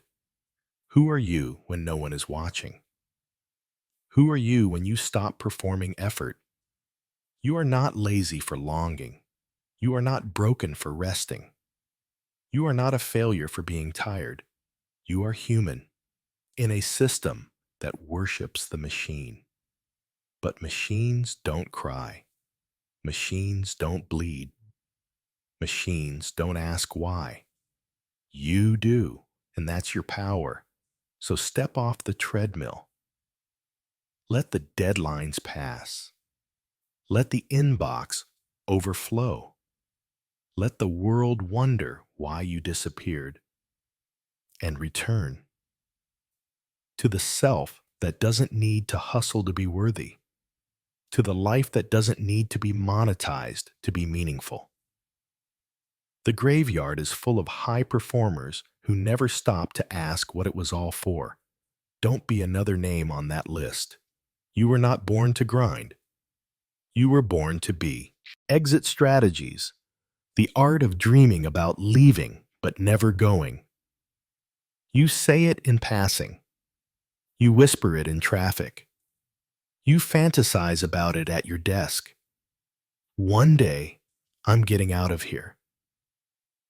You imagine the resignation email, the empty calendar, the flight somewhere no one knows your name. You call it an exit strategy. But what if the exit was never the point? What if the fantasy of escape is just another way the system keeps you compliant? You dream about leaving, but you stay, and that is the design. The idea of leaving becomes your comfort, a tiny rebellion that lives in your thoughts, but never your actions. You look at your bank account, your obligations, your carefully stacked cards, and you whisper, "Not yet." You read the blogs, you save the quotes, you follow the digital nomads who left it all behind. But you keep renewing the subscription. You keep showing up. You keep saying, "Soon." And time keeps slipping through your fingers like sand you were too scared to hold. This is not failure. This is conditioning. The philosopher Albert Camus wrote of the absurd man, the one who wakes each day and repeats his labor, knowing it is meaningless, but continuing anyway. You are told to plan your exit, to be responsible, to have a fallback, to calculate every variable. But what if all that planning is just another form of staying? What if caution is just fear wearing a suit? What if the endless preparation is a cage built from spreadsheets and what ifs? You think freedom will come once the numbers line up, once the timing is right, once the fear disappears. But fear doesn't leave. You do. You don't escape a burning building by waiting until you feel calm. You run. You leap. You choose something uncertain over something that's killing you slowly. But no one tells you that. They tell you to be smart, to be patient, to wait. And so you keep dreaming of leaving while building a life that makes it harder to go. You take the raise. You move closer to the office. You sign another lease. You buy the couch, the desk, the insurance plan. And with every smart choice, your exit gets dimmer until it becomes a story you used to tell yourself when you still believed in change. So ask yourself, is your exit strategy a bridge to something real or just a fantasy that keeps you sane enough to stay? Do you actually want to go or just want to believe that you could? Because belief can be a drug, and hope, when misused, becomes a leash. The system knows this. It doesn't need to trap your body. It just needs to convince your mind that leaving is impossible. Or worse, irresponsible. You were not born to die inside of routines you no longer recognize. You were not made to shrink your soul to fit a role that pays well. You were not designed to only dream of leaving. You were meant to go, to leap, to walk away, to risk being lost for the chance of finally being free. But freedom isn't a perfectly timed exit. It's a reckoning. It's messy. It's uncertain. It's real. And real is what most people fear more than anything. Because real can't be branded, planned, or guaranteed. So let the fantasy end. Let the excuses rot. Let the part of you that's been rehearsing for freedom finally walk on stage. Because the exit was never about escaping the world. It was about returning to yourself. And you don't need permission for that. You just need to go. Capitalist spirituality. Monetizing the search for meaning. You are restless. You feel the ache. The subtle weight pressing on your chest at 2 a.m. The unspoken grief of living in a world that feels louder than your own voice. So you search for silence, for connection, for meaning. And the world is ready. It has a product for that. Welcome to capitalist spirituality, where even your longing is monetized. Meditation apps, crystals in glossy packaging, retreats with influencer guest speakers, courses on manifesting abundance for $999, healing, but with a promo code. You don't find the sacred, you subscribe to it, because even your soul must be streamlined, optimized, packaged, and sold. This is not spirituality. This is consumption in a softer voice. It wears linen. It burns incense. It says love and light while charging you for enlightenment. The philosopher Slavoj Žižek called it perfectly. Today's spirituality is not a true escape from capitalism. It's capitalism pretending to be spiritual. It doesn't challenge the machine. It comforts you inside it. You chant mantras to cope with your 60-hour work week. You practice mindfulness to stay calm in a system that's killing you. You seek peace in order to become more productive. Even your stillness is turned into a strategy, and slowly, spirituality becomes another item in your identity portfolio. Another thing to perform, to post, to brand. You light candles, but don't ask who made them. You buy sage, but don't know who is displaced to sell it. You talk about energy, but never about power. Because real spirituality doesn't sell. Real awakening doesn't scale. Real connection asks you to confront, to grieve, to unlearn, to let go of the very system that tells you you must improve yourself to be whole. But that's the secret capitalism hides behind its spiritual smile. It tells you to seek wholeness while constantly feeding you the lie of incompletion. You are never enough, not evolved enough, not aligned enough, not clear enough, not healed enough. So you buy, you attend, you journal, you visualize, and still the ache remains. Because your soul cannot be tricked into rest by a rebranded rat race. The truth is, you cannot consume your way to peace. You cannot download enlightenment. You cannot buy your way back to yourself. So ask yourself, what are you actually searching for? And who sold you the version of it you're chasing? Whose silence are you sitting in? Whose rituals are you wearing? Whose grief are you ignoring because it doesn't match your aesthetic? Capitalist spirituality is a mirror, but it only reflects you back to you. Never the world, never the harm, never the deeper question. What if your unrest isn't personal, but structural?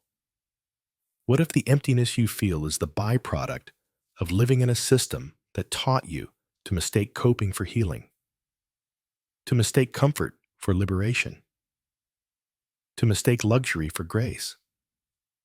You are not broken. You are responding. Your soul is not deficient. It is starving. Not for more content, but for truth. Not for another affirmation, but for reconnection. Not for a temple on a mountaintop, but for a return to the part of you that remembers stillness before it was sold. You don't need a guru. You don't need a course. You don't need a crystal starter kit. You need to grieve the noise. You need to reclaim the quiet. You need to stop confusing performance for presence. Because the divine does not live in your shopping cart. It lives in the moments you stop trying to be anything but real. And in those moments, the system has no claim on you.